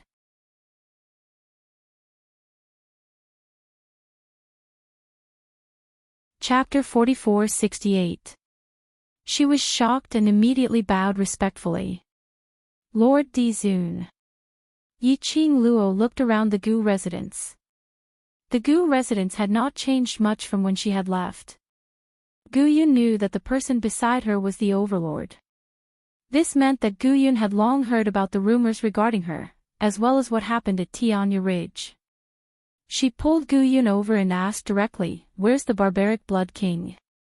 When these 4 words came out of her mouth, Gu Yun's expression changed as she shook her head at her. After that, she whispered, "Bone Lord is not in the residence now." Not in. Yi Qing Luo narrowed her eyes. Really? Absolutely. Gu Yun nodded with certainty. Bone Lord has indeed been in the Gu residence for the past few days. However, he seemed to have received some news this morning and left the Gu residence early in the morning. He only told me to bring a message to you, First Miss. Yi Qing Luo frowned slightly. She came back from Tianya Ridge. It was to see the barbaric blood king. It was the barbaric blood king who brought her to the heaven realm. And it was the barbaric blood king who told the world the secret that she had the divine phoenix profound heart jade. Even the divine emperor's tomb was told to the world. There were some things that she had to ask clearly. And only the barbaric blood king could give her an answer. She thought that such a thing had happened. Bai Mei also said that the barbaric blood king had completely severed ties with the people behind the secluded palace because of the divine phoenix profound heart jade and the divine emperor's tomb being exposed. By right, the barbaric blood king should have returned to the Gu residence. But, he left the Gu residence early in the morning. Was it because he felt guilty to her, so he didn't dare to see her? But how could he be so sure that she could come out of Tianya Ridge today? And how could he be so sure that she could return safely in the midst of so many people, the divine phoenix profound heart jade and the divine emperor's tomb? Yi Qing Luo pursed her pink lips slightly and asked, "What did he say?" Bone Lord said that he knew First Miss wouldn't forgive his mistake. The consequences of this matter were too complicated and serious. He hoped that First Miss could stay by His Majesty's side at all times. Even if she went to the toilet or took a bath, try not to be alone. Bone Monarch also said that this matter was caused by him and that he would take responsibility until the end. He did not ask for Eldest Miss's forgiveness and only hoped that Eldest Miss would not resent him because of this. At this point, Gu Yun paused again. She carefully sized up Yi Qing Luo's expression, trying to guess her current thoughts. Actually, Bone Lord never had any ill intentions towards Eldest Mississippi, recalling when Bone Lord mentioned Yi Qing Luo, that nostalgic and desolate expression. Gu Yun could not help but want to speak up for her master. This servant has never seen such a self-blaming and dejected Bone Lord.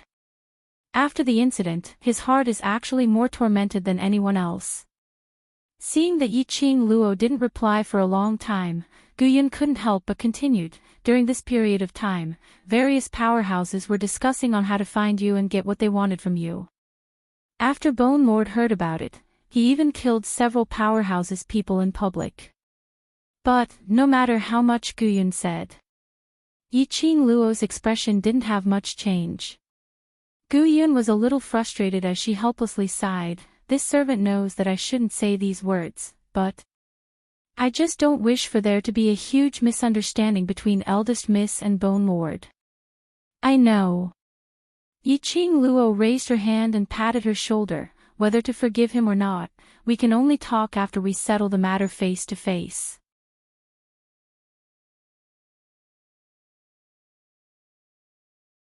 Chapter 4469. Guyun lowered her head. Bone Monarch had one last thing to say. He said that the questions you want to ask him can be found in the token he gave you. Token. Yiqing Luo reached into her sleeves. She took out the token that the Blood-Bone Barbarian King had given her to summon the Bone Mansion. Was there the answer she wanted on it? Did the barbaric Blood-Bone King know what she wanted to ask? He was staring at the token. Suddenly, a large palm reached out from behind her and grabbed her little hand that was holding the token. All right, I've just returned. Have a good rest. The man's broad chest covered her delicate body. The elegant sandalwood fragrance and warmth enveloped her.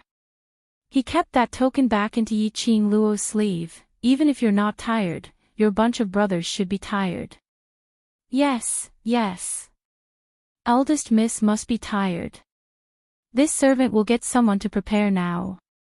After Guyun finished speaking, she counted the number of people and quickly retreated.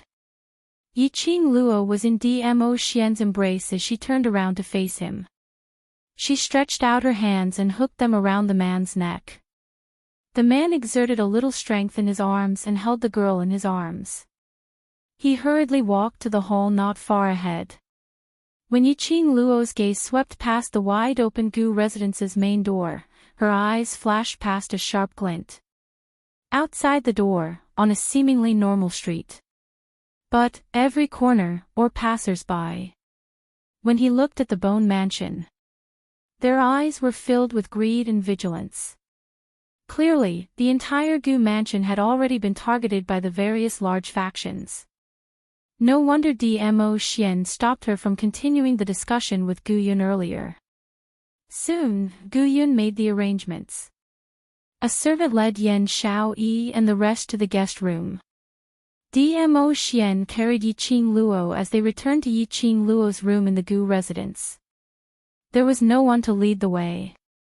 Yiqing Luo didn't lead the way. But Dmo Xian had accurately located her room.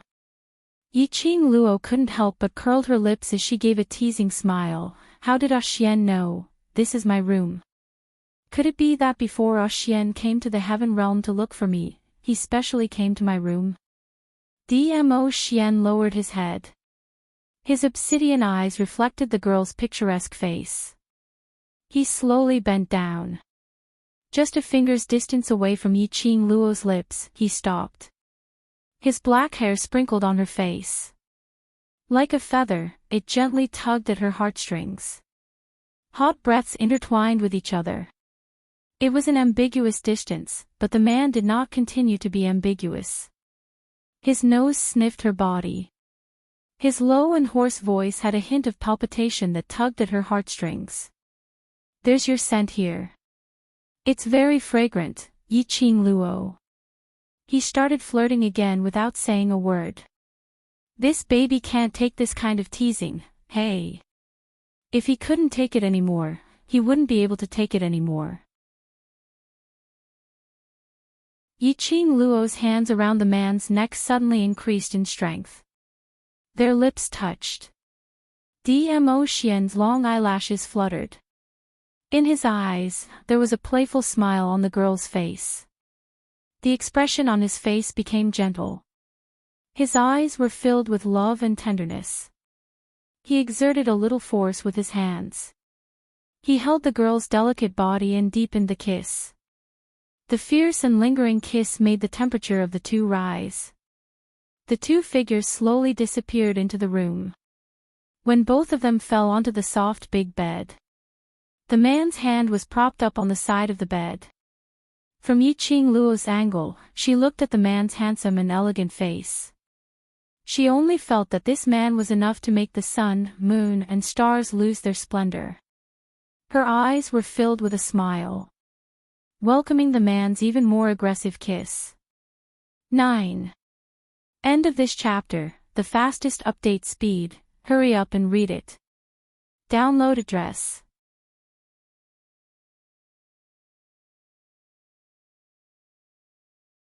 Chapter 4470. But, just as the two of them were about to continue, Yiqing Luo's hand suddenly pressed against Dmo Xian's chest. Xian, wait. The young lady's voice was very soft, and between her long and narrow eyes, there was a gorgeous color. Dmo Xian's eyes congealed slightly, suppressing the heat surging in his lower abdomen. It seems, something is a bit strange, Yiqing Luo said lightly. The two of them stopped moving. Coincidentally, they turned their heads and looked to the side, only to see the quilt at the foot of the bed, slightly protruding, revealing a pair of red eyes. Seeing the two of them looking over at the same time, that eye, in a swoosh, hid in the quilt. Yiqing Luo. The man turned over and got up. She sat up and directly lifted the quilt. A fluffy red bird curled up at the foot of the bed. After the quilt was lifted, the bird spread its wings, intending to fly away. Yiqing Luo stretched out and grabbed its wings. Qi Yan. Where was the tone of the previous gentle and lovely tone? That gloomy tone was obviously angry after a good thing was disturbed. Qi Yan fluttered its little claws which had been cured, howling incessantly. Why are you angry at this sacred beast? This sacred beast did not stay here on purpose. It's you who barged in without any explanation. This sacred beast had not had time to speak, and you. Qi Yan felt extremely aggrieved. Repeat 500 words, change in 10 minutes more.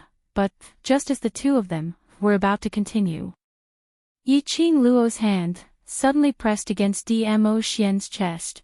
Xian, wait. The young lady's voice was very soft, and between her long and narrow eyes, there was a gorgeous color.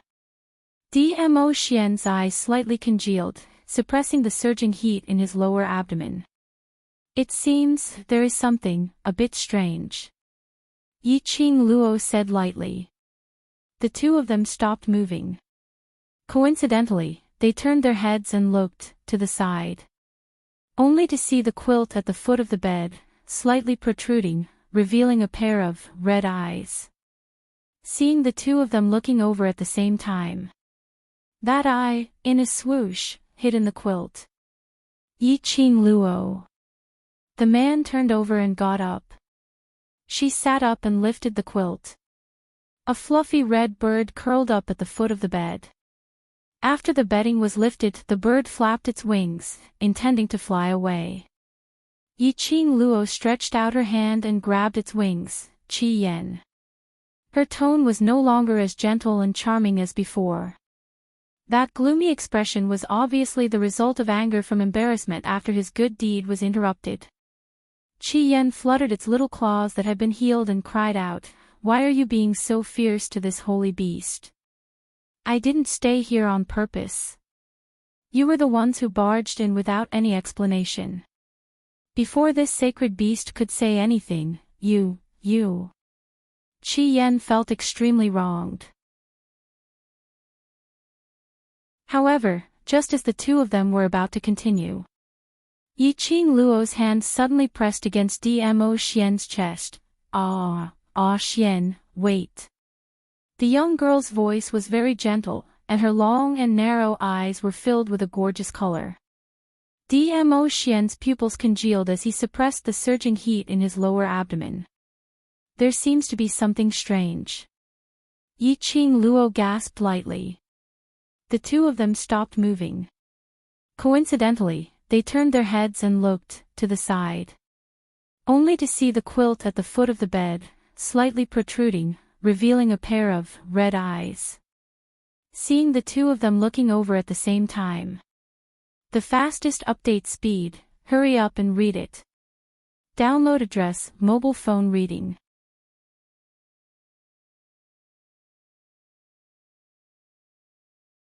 Chapter 4471. Yiqing Luo got up from the bed. He pulled the neatly folded new clothes to the side and put them on. He tidied up the place. She walked out of the room. It was about 10 o'clock in the morning, so it was about 10 o'clock. Dmo Xian, that pig trotter. Why was he always torturing her until she fell asleep?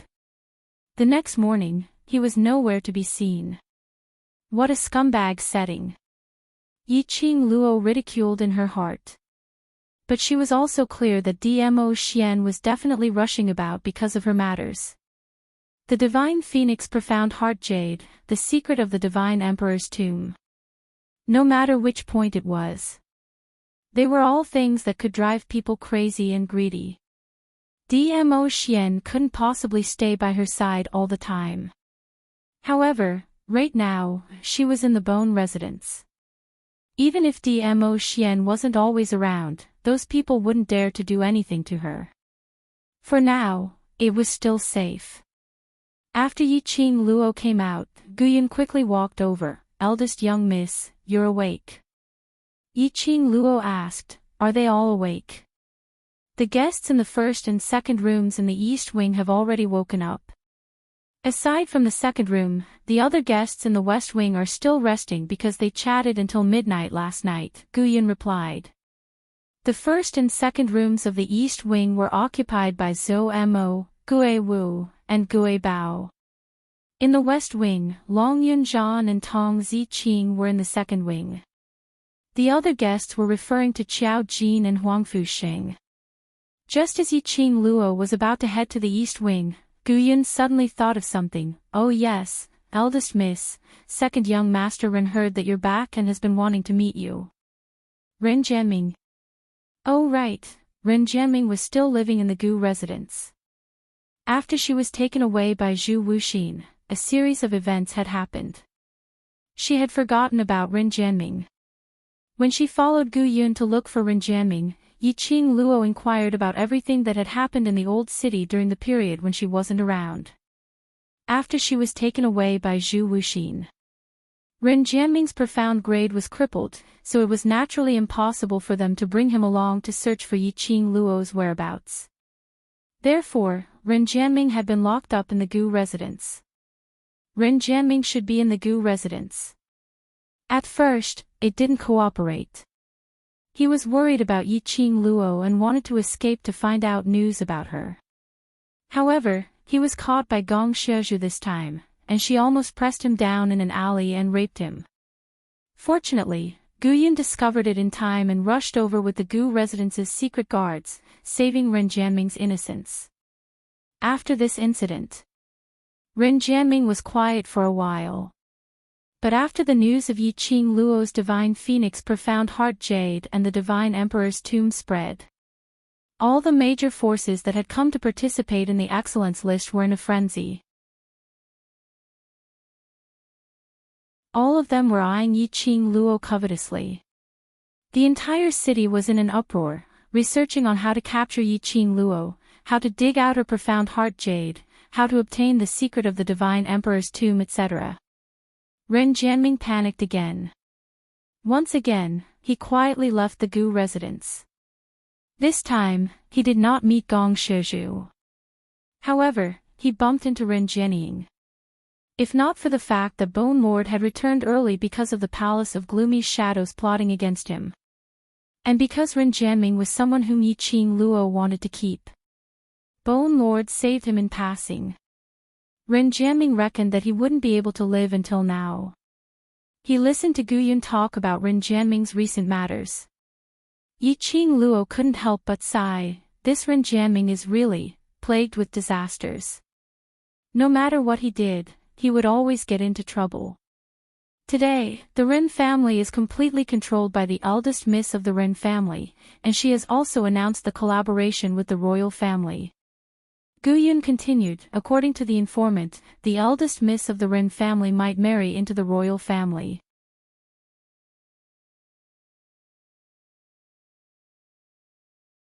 Chapter 4472. Marriage. Ren Jianming intended to marry the crown prince. That woman.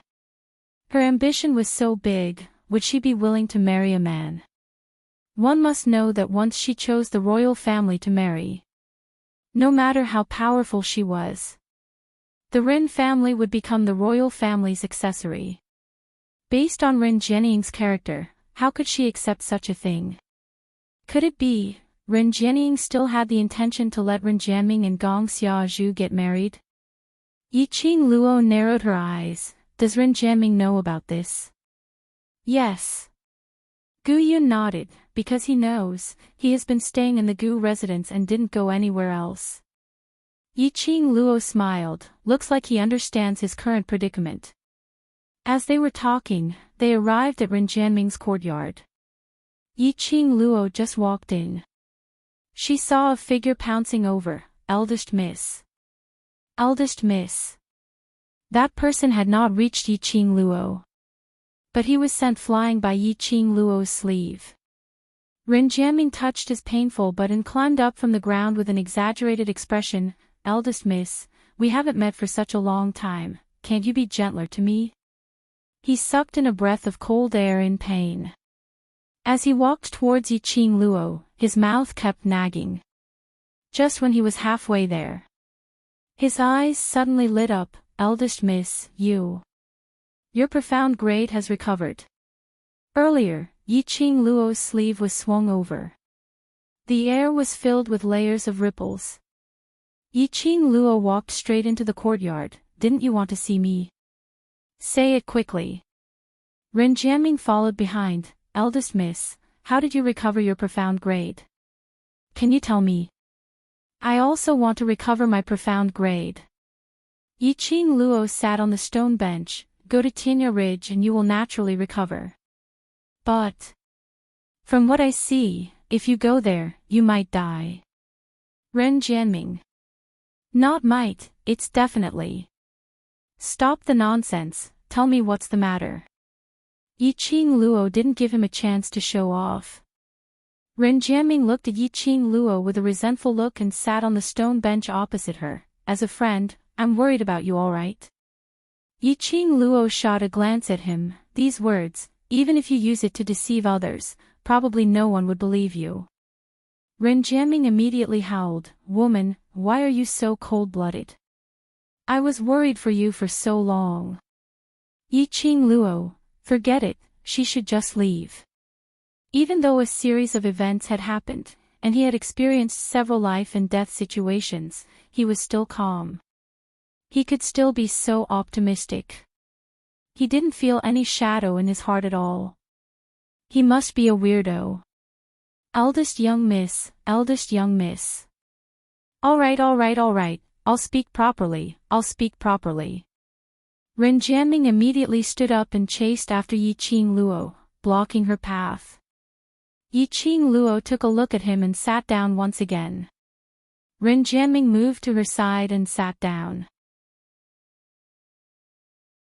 As he carefully observed her expression, he said, I just want to ask, when do you plan to help me save that person? Yiqing Luo raised her brows. Are you sure that person can help you? I'm sure. Ren Jianming adjusted his sitting posture and his expression became stern. The reason why elder sister wanted to take me away from the Gu residence several times was because she wanted to find out the whereabouts of that person from me. This is enough to show that elder sister is afraid of that person. Ren Jianying is nothing much, to make her afraid is very normal. Yiqing Luo touched her chin. Ren Jianming pursed his lips and suddenly placed both his hands on the stone table as he raised his head solemnly. End of this chapter.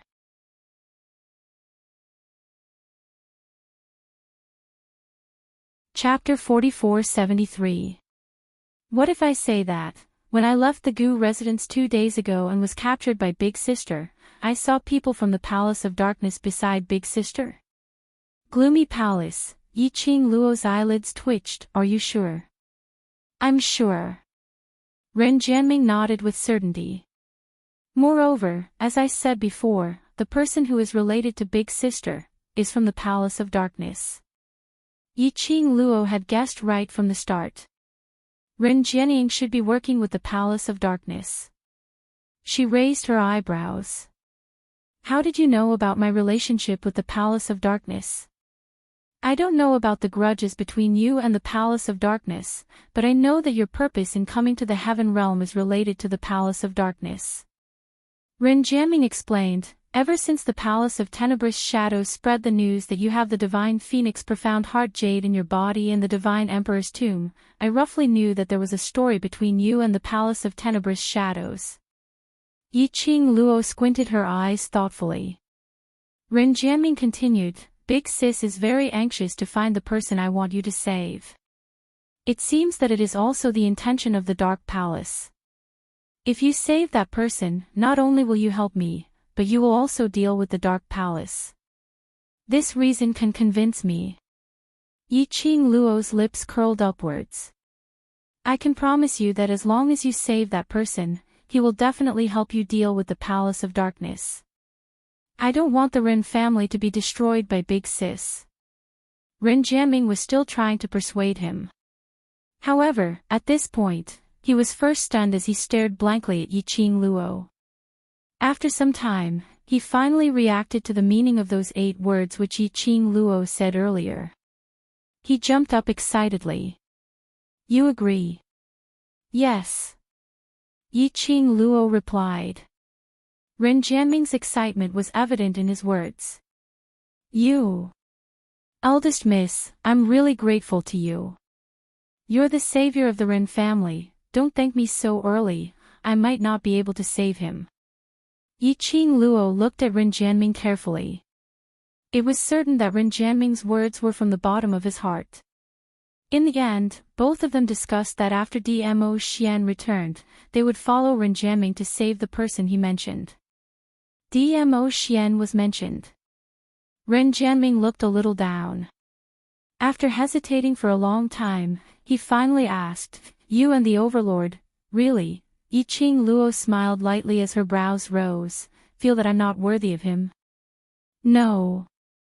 Enchanting hurriedly shook his head and immediately looked down. I'm just a little surprised. I've been wondering what kind of man would be able to take in a woman like you. I didn't expect it would be the Overlord. Perhaps it's because he's Dmo Xian. Yiqing Luo seemed to have thought of Dmo Xian as her eyes were filled with smiles. Enchanting was stunned for a moment before he chuckled. That was right, because it was Dizun. He didn't even dare to start this emotional battle, and it was already over. He could not help but laugh. Fortunately, he had concealed his true feelings very well. Otherwise, he didn't even have the chance to make Yiqing Luo help him anymore. Wait here for the news, I'll make a move first. Yiqing Luo waved her hand and stood up. He had only taken a few steps. Enchanting suddenly called out to her, Eldest Mississippi. Yiqing Luo halted her footsteps. The rumors about the Palace of Seclusion. Is it true? Enchanting's question was filled with hesitation. Yiqing Luo turned around as her long and narrow eyes curved into a smile which didn't look like a smile. Do you believe it? Enchanting didn't know how to reply for a moment. He remained silent for a moment before he opened his mouth. I always feel that. As long as it's you, no matter what is impossible, I feel that. There will be a miracle. End of this chapter.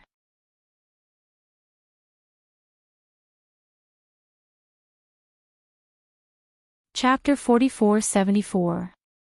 Yiqing Luo's lips curled slightly. Her long and narrow eyes rippled with a faint glow. It's true. 3 words were clearly spat out from her lips. Enchanting was stunned. It was until the young lady continued to walk forward when he regained his senses. You. Aren't you afraid that I have ulterior motives towards you?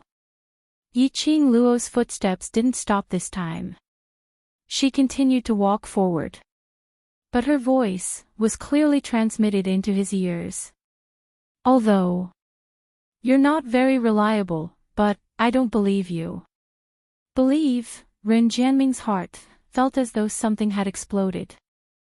He stared blankly at Yiqing Luo's departing figure. Agitation and indescribable emotions filled his heart. After leaving Ren Jianming's courtyard, Yiqing Luo then asked Gu Yun to bring her to the Gu residence's warehouse. Since she wanted to save someone, then she had to go take a look at what medicinal herbs were in the Gu residence's warehouse. When Gu Yun brought them to the warehouse, Gu Yun's eyes widened. Outside the warehouse, there was actually an orderly team of guards guarding. Gu Yun went up and said something to that team of guards. Then she returned to Yiqing Luo's side. Eldest miss, after entering the warehouse, I need you to show them the Bone Lord's token. Yiqing Luo took out the token and threw it to that team of guards. The solemn and serious guards instantly went crazy. This was the token which represented the master of the Gu residence. Even if he didn't treat it as a treasure, shouldn't he treat it with respect? How could he throw it away just like that? He caught the token in a flurry. The guard leader couldn't help but check the token carefully before he believed that the token was real. Yiqing Luo took back the token and entered the warehouse alone. She tossed the token in her hand and her fingertips rubbed the top 2 times. Until now, she still didn't understand the reason why Bloodbone Barbaric King passed the token to her. And that sentence which he asked Gu Yun to pass to her, what did it mean? What was called? She wanted to ask him the answer. Could she find the answer from this token? How would he know what she wanted to ask? A token, how was it going to answer her question? She was really annoyed with this kind of behavior, not being able to say it out directly. Yiqing Luo stuffed the token into the profound phoenix ring and inserted it into the warehouse. The warehouse of the Gu residence was indeed a place that required a group of guards to guard. Even though she was used to seeing rare treasures, she still couldn't help but click her tongue. There were countless rare treasures. As if they were free, they filled up the entire space. Yiqing Luo's goal was to head directly towards the medicinal ingredients section. When she saw those medicinal herbs, Yiqing Luo had the impulse to ransack this place clean. She saw many rare medicinal herbs that she had never seen before in the 100 refining pills. Just like those medicinal herbs that only appeared once every 1,000 years, there was a huge pile of them. What a nouveau riche! Yiqing Luo resisted the urge to stretch out her hand and slowly looked over. The more he looked, the more his blood boiled. They couldn't wait to compare all the medicinal herbs they knew with these medicinal herbs and study them. If only Master Ghost Doctor was here. He could probably stay here for a few years before he was willing to leave the warehouse. He was watching along the way. For a moment, he did not notice his feet. A protruding object bumped into her foot. Yiqing Luo staggered as she fell forward. Her reaction was swift as she steadied herself, avoiding the consequence of falling flat on her face. If she fell.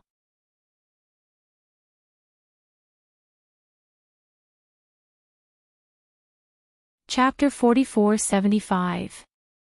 Yiqing Luo turned her head back to see what had tripped her. She lowered her head to take a look. It was a wooden box. It looked old and covered with dust. Yiqing Luo leaned over.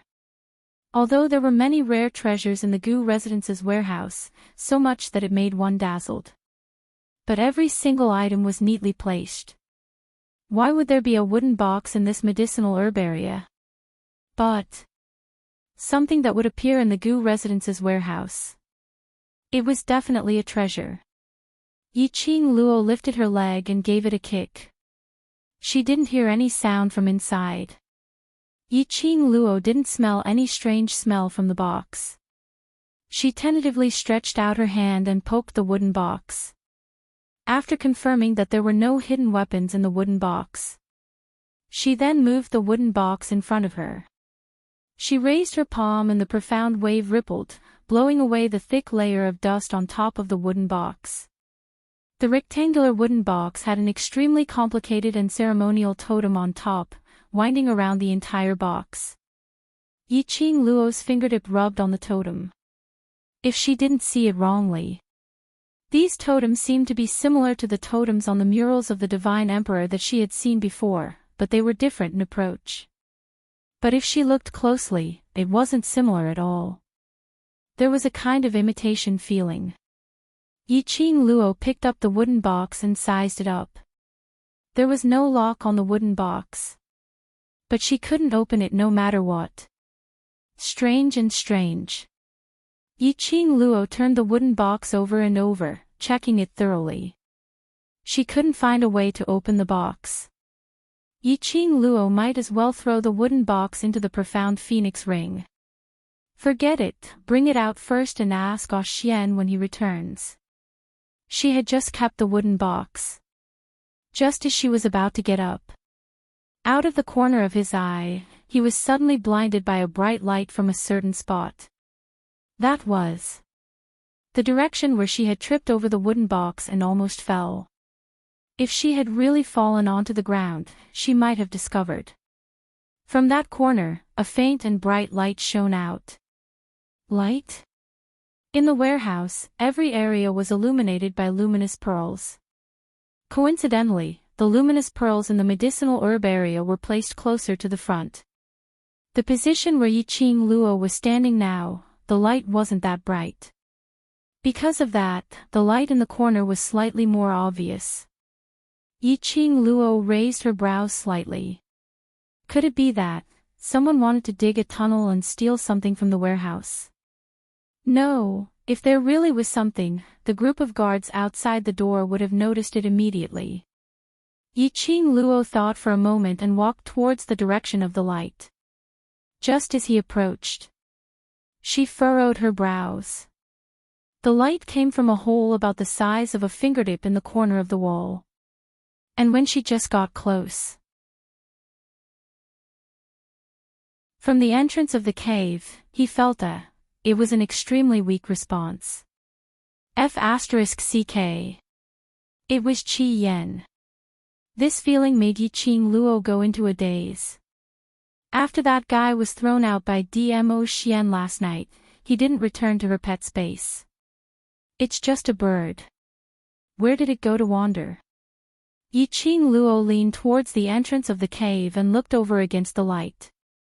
On the other side of the cave, the candlelight flickered, and it was a little dim. A slender figure was elongated under the flickering candlelight. Swaying, he walked towards a certain place step by step. The feeling of the shadow staggering made Yiqing Luo feel a little strange. Following the footsteps of that figure, the candlelight illuminated the surroundings. Yiqing Luo saw it clearly. That was a treacherous and eerie ancestral hole. Countless tablets, under the illumination of the candlelight, appeared extremely treacherous. Bone Residence Ancestral Hole. Yiqing Luo raised her brows in interest. Bone Lord. Was really someone from the Heaven Realm.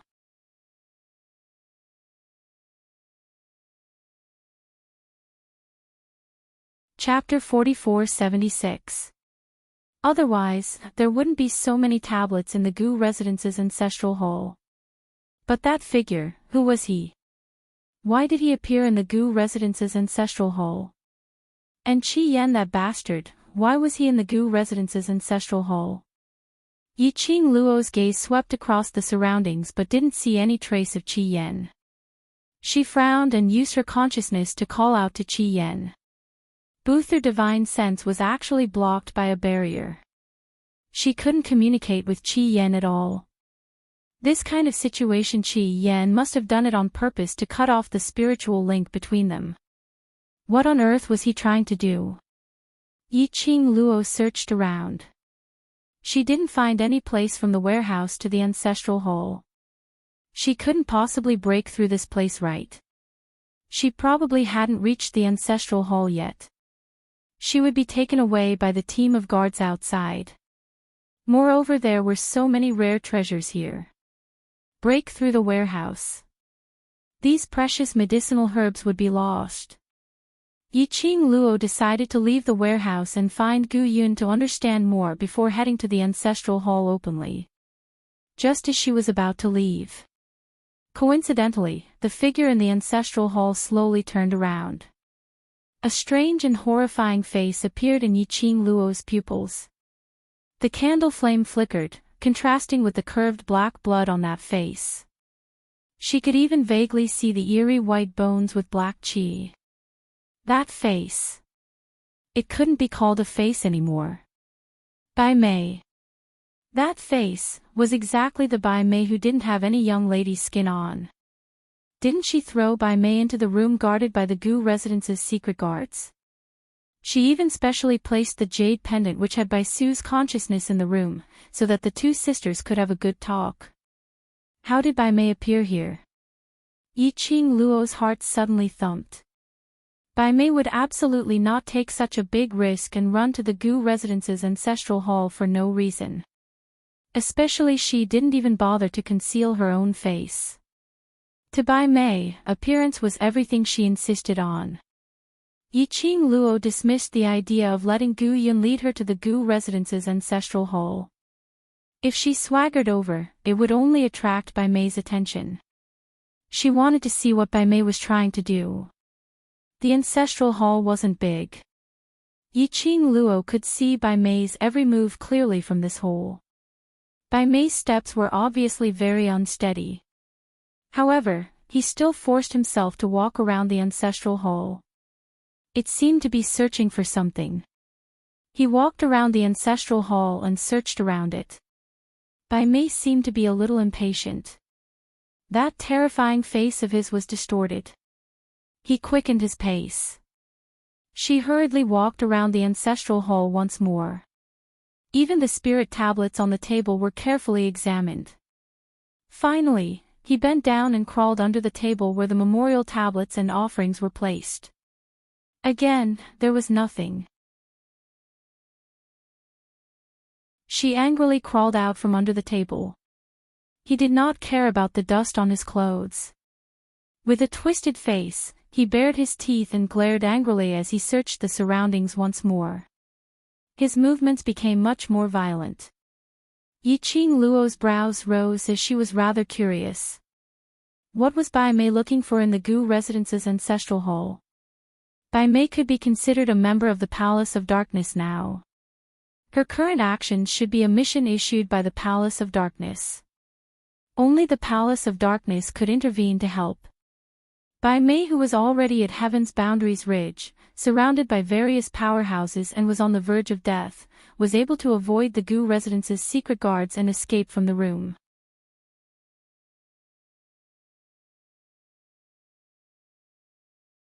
Chapter 4477. Yu Palace wanted Bai Mei to search for something in the Gu residence's ancestral hall. Yiqing Luo stared at it for a while longer. After Bai Mei searched a few rounds, her emotions became more and more irritable. But she didn't give up as she continued searching in the ancestral hall. Where on earth is this damn thing? Bai Mei clenched her teeth and spat out the words. She clenched her fist and slammed it on the ground. She didn't know what she had punched. She cried out in pain as she immediately hugged her own hand and stood up abruptly, raising her hand in front of her eyes to check. But her actions were too rough and swift. The moment she stood up, she suddenly knocked against the cabinet by the side. The memorial tablets on the table immediately swayed and fell to the ground with a pitter-patter. The sound of things crashing and falling was extremely clear in the quiet ancestral hall. Who is it? There's a sound from the ancestral hall. Let's go over and take a look. Outside the warehouse, Yiqing Luo could faintly hear the anxious voice of the guards. Bai Mei, who was in the ancestral hall, naturally heard these words. Her eyes sunk. Under the flickering candlelight, that face became even more twisted and terrifying. She quickly stood up and wanted to escape from the ancestral hall. But the next moment, in that fallen memorial tablet, a faintly discernible glow flickered. Even though it was separated by a wall. Yiqing Luo could clearly feel a burst of profound wave coming from the memorial tablet. Bai Mei apparently sensed this as well. There was an obvious change in her gaze. She suddenly grinned as her eyes revealed a greedy desire. Finally found it. Bai Mei totally disregarded the fact that there were guards rushing over. She speedily dashed towards the direction of that faint glow. Could that be the thing that Bai Mei was looking for? She must not let her get her way. Yiqing Luo's feet moved as she immediately dashed out of the warehouse. The guards outside the door had yet to speak to Yiqing Luo. They saw Yiqing Luo's figure was like lightning as she dashed towards the other end of the warehouse. But, which was the instance when Yiqing Luo dashed out of the warehouse? In the dim ancestral hall. A fiery red little figure dashed out speedily. Just as Bai Mei was about to come into contact with that dim light, the raging flames that were mixed with boundless profound energy swept in front of Bai Mei. She blocked Bai Mei's way. And the remaining power of the raging flames was shocking.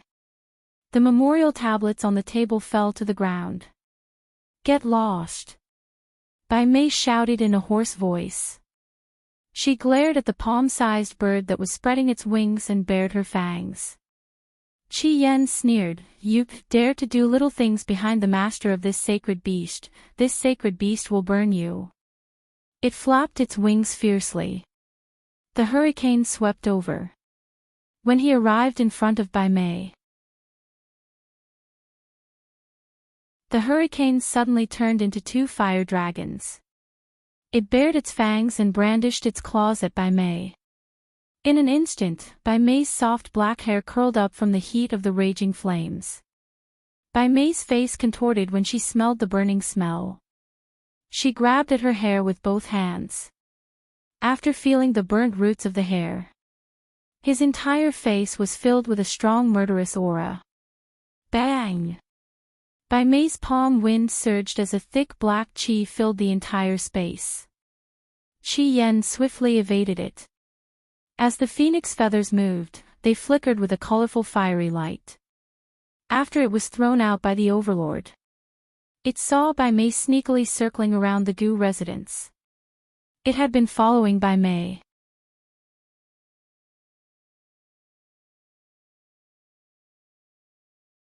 Chapter 4478. Indeed, this woman was trying to do something behind Yiqing Luo's back. Qi Yan flapped its wings and flew upwards. It wanted to settle this woman with its own power. Then it would bring this woman back and let the overlord know how powerful it was. Humph, let's see when he casually throws it. How would its master beat him up? Just as it was thinking about this, a gust of black yin qi, like a dense spider web, started to wrap around everything in its surroundings. Qi Yan's little body was still in the midst of its complacent imagination when it suddenly crashed into the yin qi. In an instant, a hole was corroded on the phoenix feathers which were like flowing light. Qi Yan cried out in pain. It spat out a flame from its mouth. It tried to disperse all the yin qi around it. Unfortunately, the layers of yin energy simply couldn't burn through the barrier at all. Instead, it went against the flame which it spat out and wrapped around it. It was like a bloody mouth which was opened wide. Scarlet flame's scarlet eyes widened, and a mournful cry came from its sharp mouth. What kind of ghostly yin qi was this? It was actually so strange. Its flame actually had no way to disperse or purify this ball of yin qi. One must know that its flame was able to cleanse any darkness in the world. But the yin qi which was released from Bai Mei's body was totally useless. How was this possible? Bai Mei's body was absolutely filled with yin qi, absolutely filled with the darkness of this world. Why did its flame have no effect on Bai Mei? Stinky bird, just based on you and you want to stop me? Bai Mei's horrifying face twisted as she sneered. Her 5 fingers turned into a sharp blade which was wrapped by the yin qi, sharp and filled with a chilling murderous aura. Directly grabbing towards Qi Yan. Qi Yan was entangled by the layers of yin qi and couldn't move at all. It endured the pain of its wings being corroded by the yin qi and flapped its wings with all its might. Ah, Qi Yan was in so much pain that its phoenix feathers stood erect. Seeing the sharp yin qi coming straight at him, he felt a chill run down his spine. Qi Yan was so anxious that its phoenix feathers fluttered violently as it floated to the ground. It was one of the 4 holy beasts, the holy beast vermilion bird, yet it was about to die at the hands of a lowly human. It shouldn't have tried to be brave. He shouldn't have acted on his own before his strength had returned to its peak. Master! Hurry up and save your bird. If you don't save the bird, you won't have a bird anymore. Qi Yan kept howling in his heart.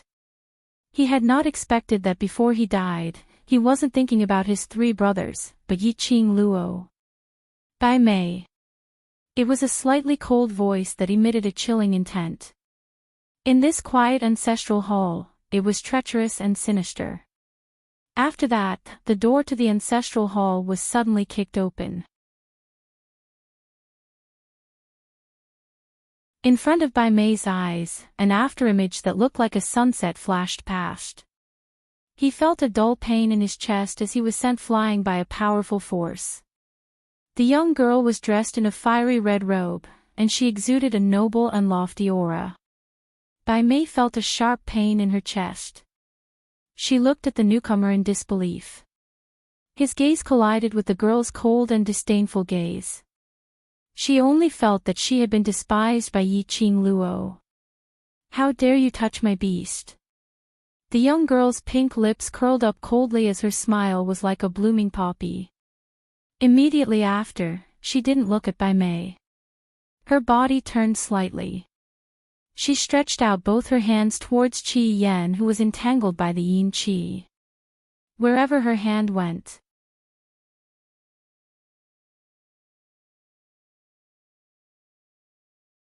Chapter 44-79. Just like the purification function. She rescued Qi Yan from the dense evil qi. Her fingers touched the place where Qi Yan was corroded by the evil qi. There was a hint of coldness in her eyes. There was a bit of fierceness and sharpness in it. She held Qi Yan in her arms. Her cold and charming eyes were slightly raised, and her gaze fell on Bai Mei. 4 eyes met. Her pink lips curled up slightly, her tone was cold, but there was an invisible noble elegance. Bai Mei, since you want to die, then I will fulfill your wish. Her tone, and the expression between her eyebrows, were completely like. Looking down at Bai Mei. This kind of cognition made Bai Mei's heart give birth to a deep sense of shame and annoyance.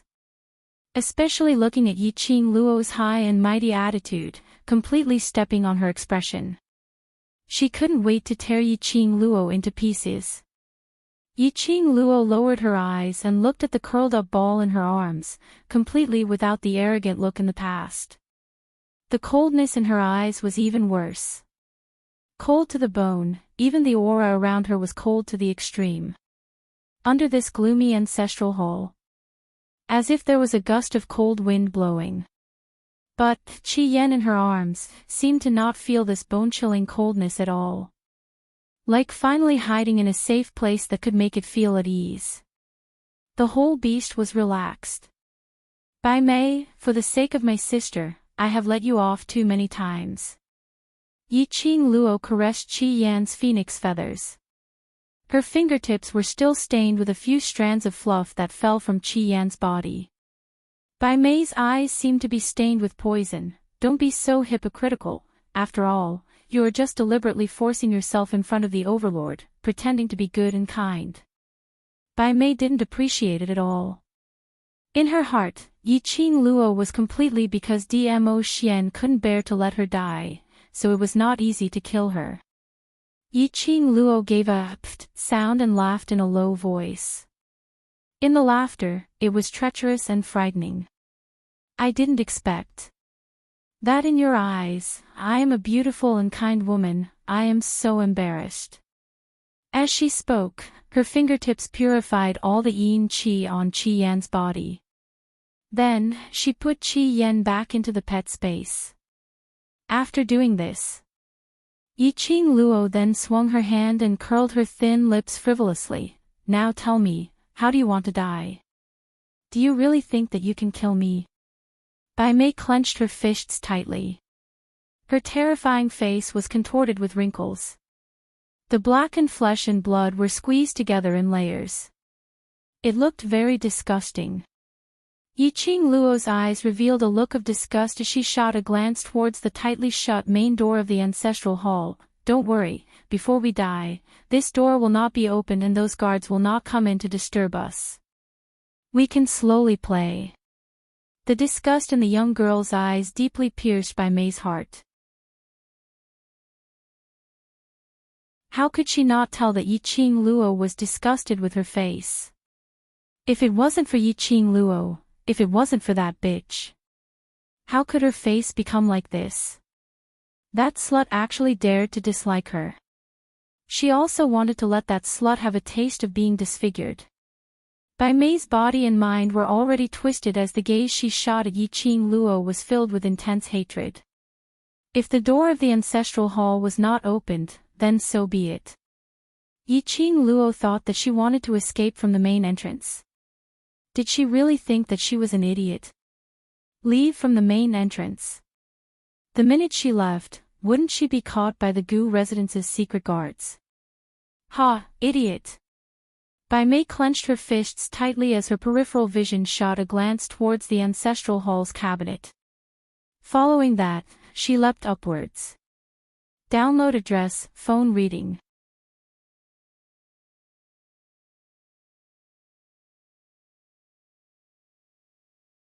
Chapter 4480. A sinister black chi shot out from Bai Mei's palm. The dense profound glow merged with the sinister chi. Following that, a dense and horrifying attack was unleashed directly towards Yiqing Luo's face. Huff huff huff, the frenzied profound glow slapped everything around it. The only table in the ancestral hall also made a crashing sound from the impact. The spirit tablets which had fallen onto the ground were also knocked against each other. Yiqing Luo squinted her eyes slightly as she speedily avoided Bai Mei's attack. The glower flame fan on her fingertips opened up as a burst of profound wave collided with Bai Mei's attack. But Bai Mei had no intention to continue fighting with Yiqing Luo. After she had unleashed a powerful offensive, she suddenly felt a chill down her spine.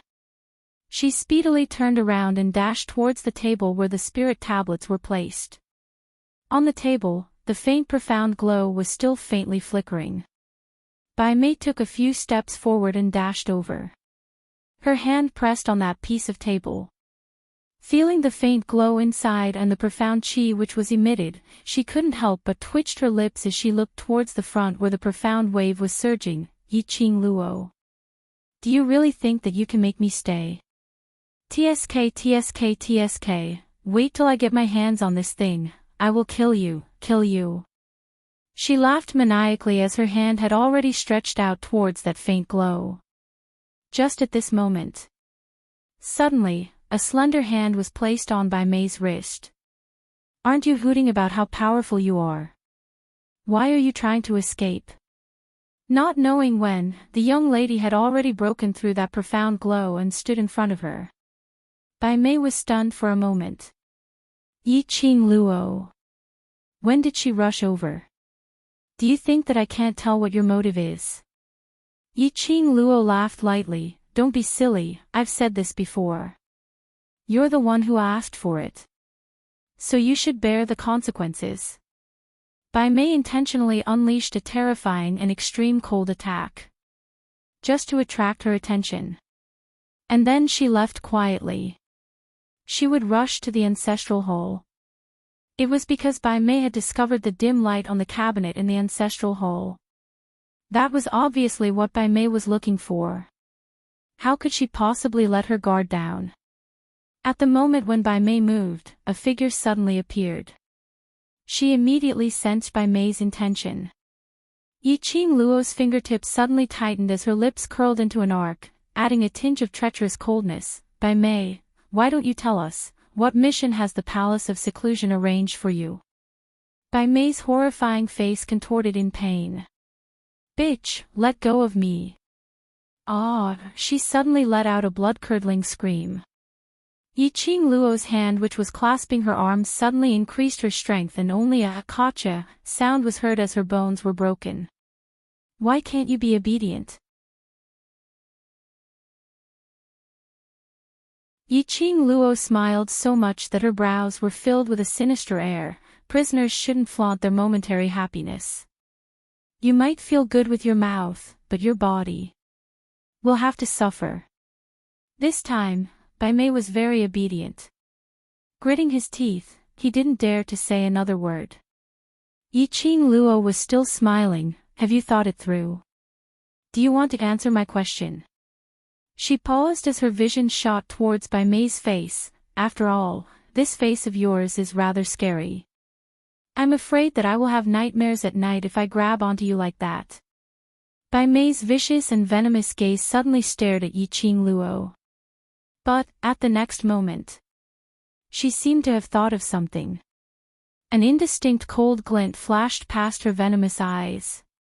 Not waiting for Yiqing Luo to react, Bai Mei suddenly straightened her body as she pounced towards Yiqing Luo. That blackened flesh face was reflected in Yiqing Luo's pupils at a close distance. Hurry up and read the latest updates. Download address, cell phone reading.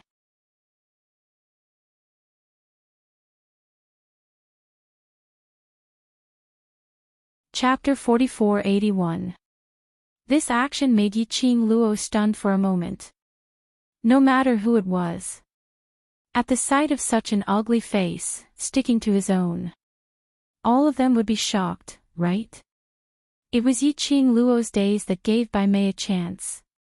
She speedily broke free from Yiqing Luo's restraint. Her hand swiftly pressed down on the faint light. Yiqing Luo wanted to stop her but it was too late. When Bai Mei's hand pressed on the faint light, that faint light which was so weak that it could not be seen suddenly burst forth with a dazzling light. The entire ancestral hall was lit up by this ray of faint light.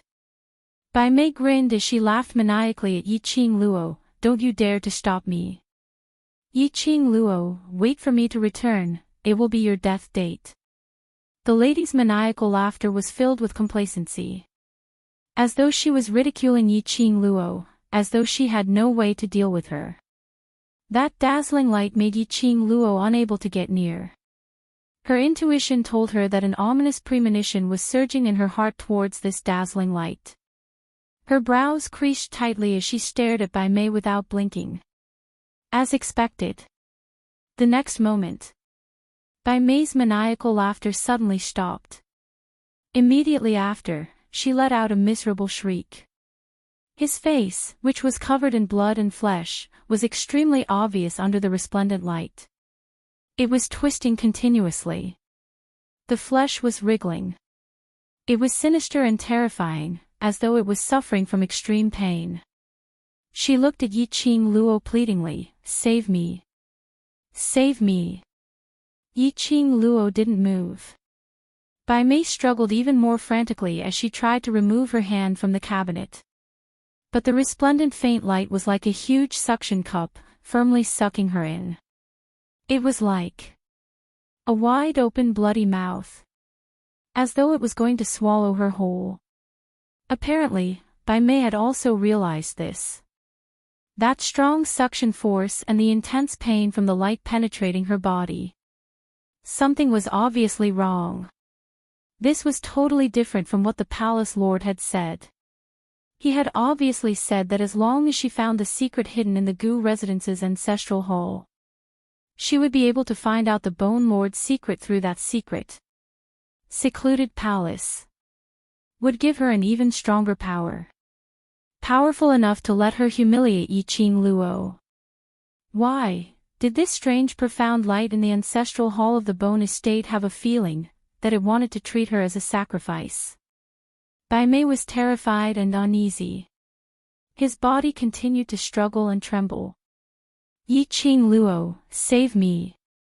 If the sovereign knows that you watched me die, He won't forgive you, he won't forgive you. Bai Mei screamed at Yi Qing Luo in a heart-wrenching manner. As long as Yi Qing Luo lent a hand. She pushed Yi Qing Luo into this dim light. Let Yi Qing Luo become the sacrificial offering. But, no matter how she howled at the top of her lungs, pulling at Dmo Xian and Bai Su. Even so, the girl's expression didn't change in the slightest. Yi Qing Luo stood quietly by the side with her arms crossed over her chest. Her beautiful face was calm and indifferent. The corner of her lips curled up, and the sarcasm in her eyes was obvious. Dim light filled the entire ancestral hall. Ah! Bai Mei let out a blood-curdling scream. A dazzling light suddenly flashed. Yi Qing Luo only saw an extremely faint shadow, in the light, slowly disappearing. Yi Qing Luo raised her brows.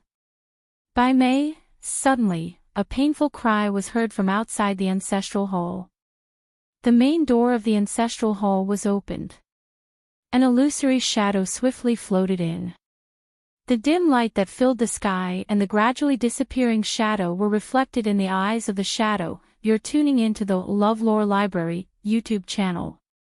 We're so grateful for your support, and don't forget to subscribe to join us on this incredible journey through captivating stories. Your generosity through donations truly makes a world of difference, as it's the primary source of revenue that allows me to expand and enhance this channel for you. Thank you from the bottom of my heart for being a part of this adventure.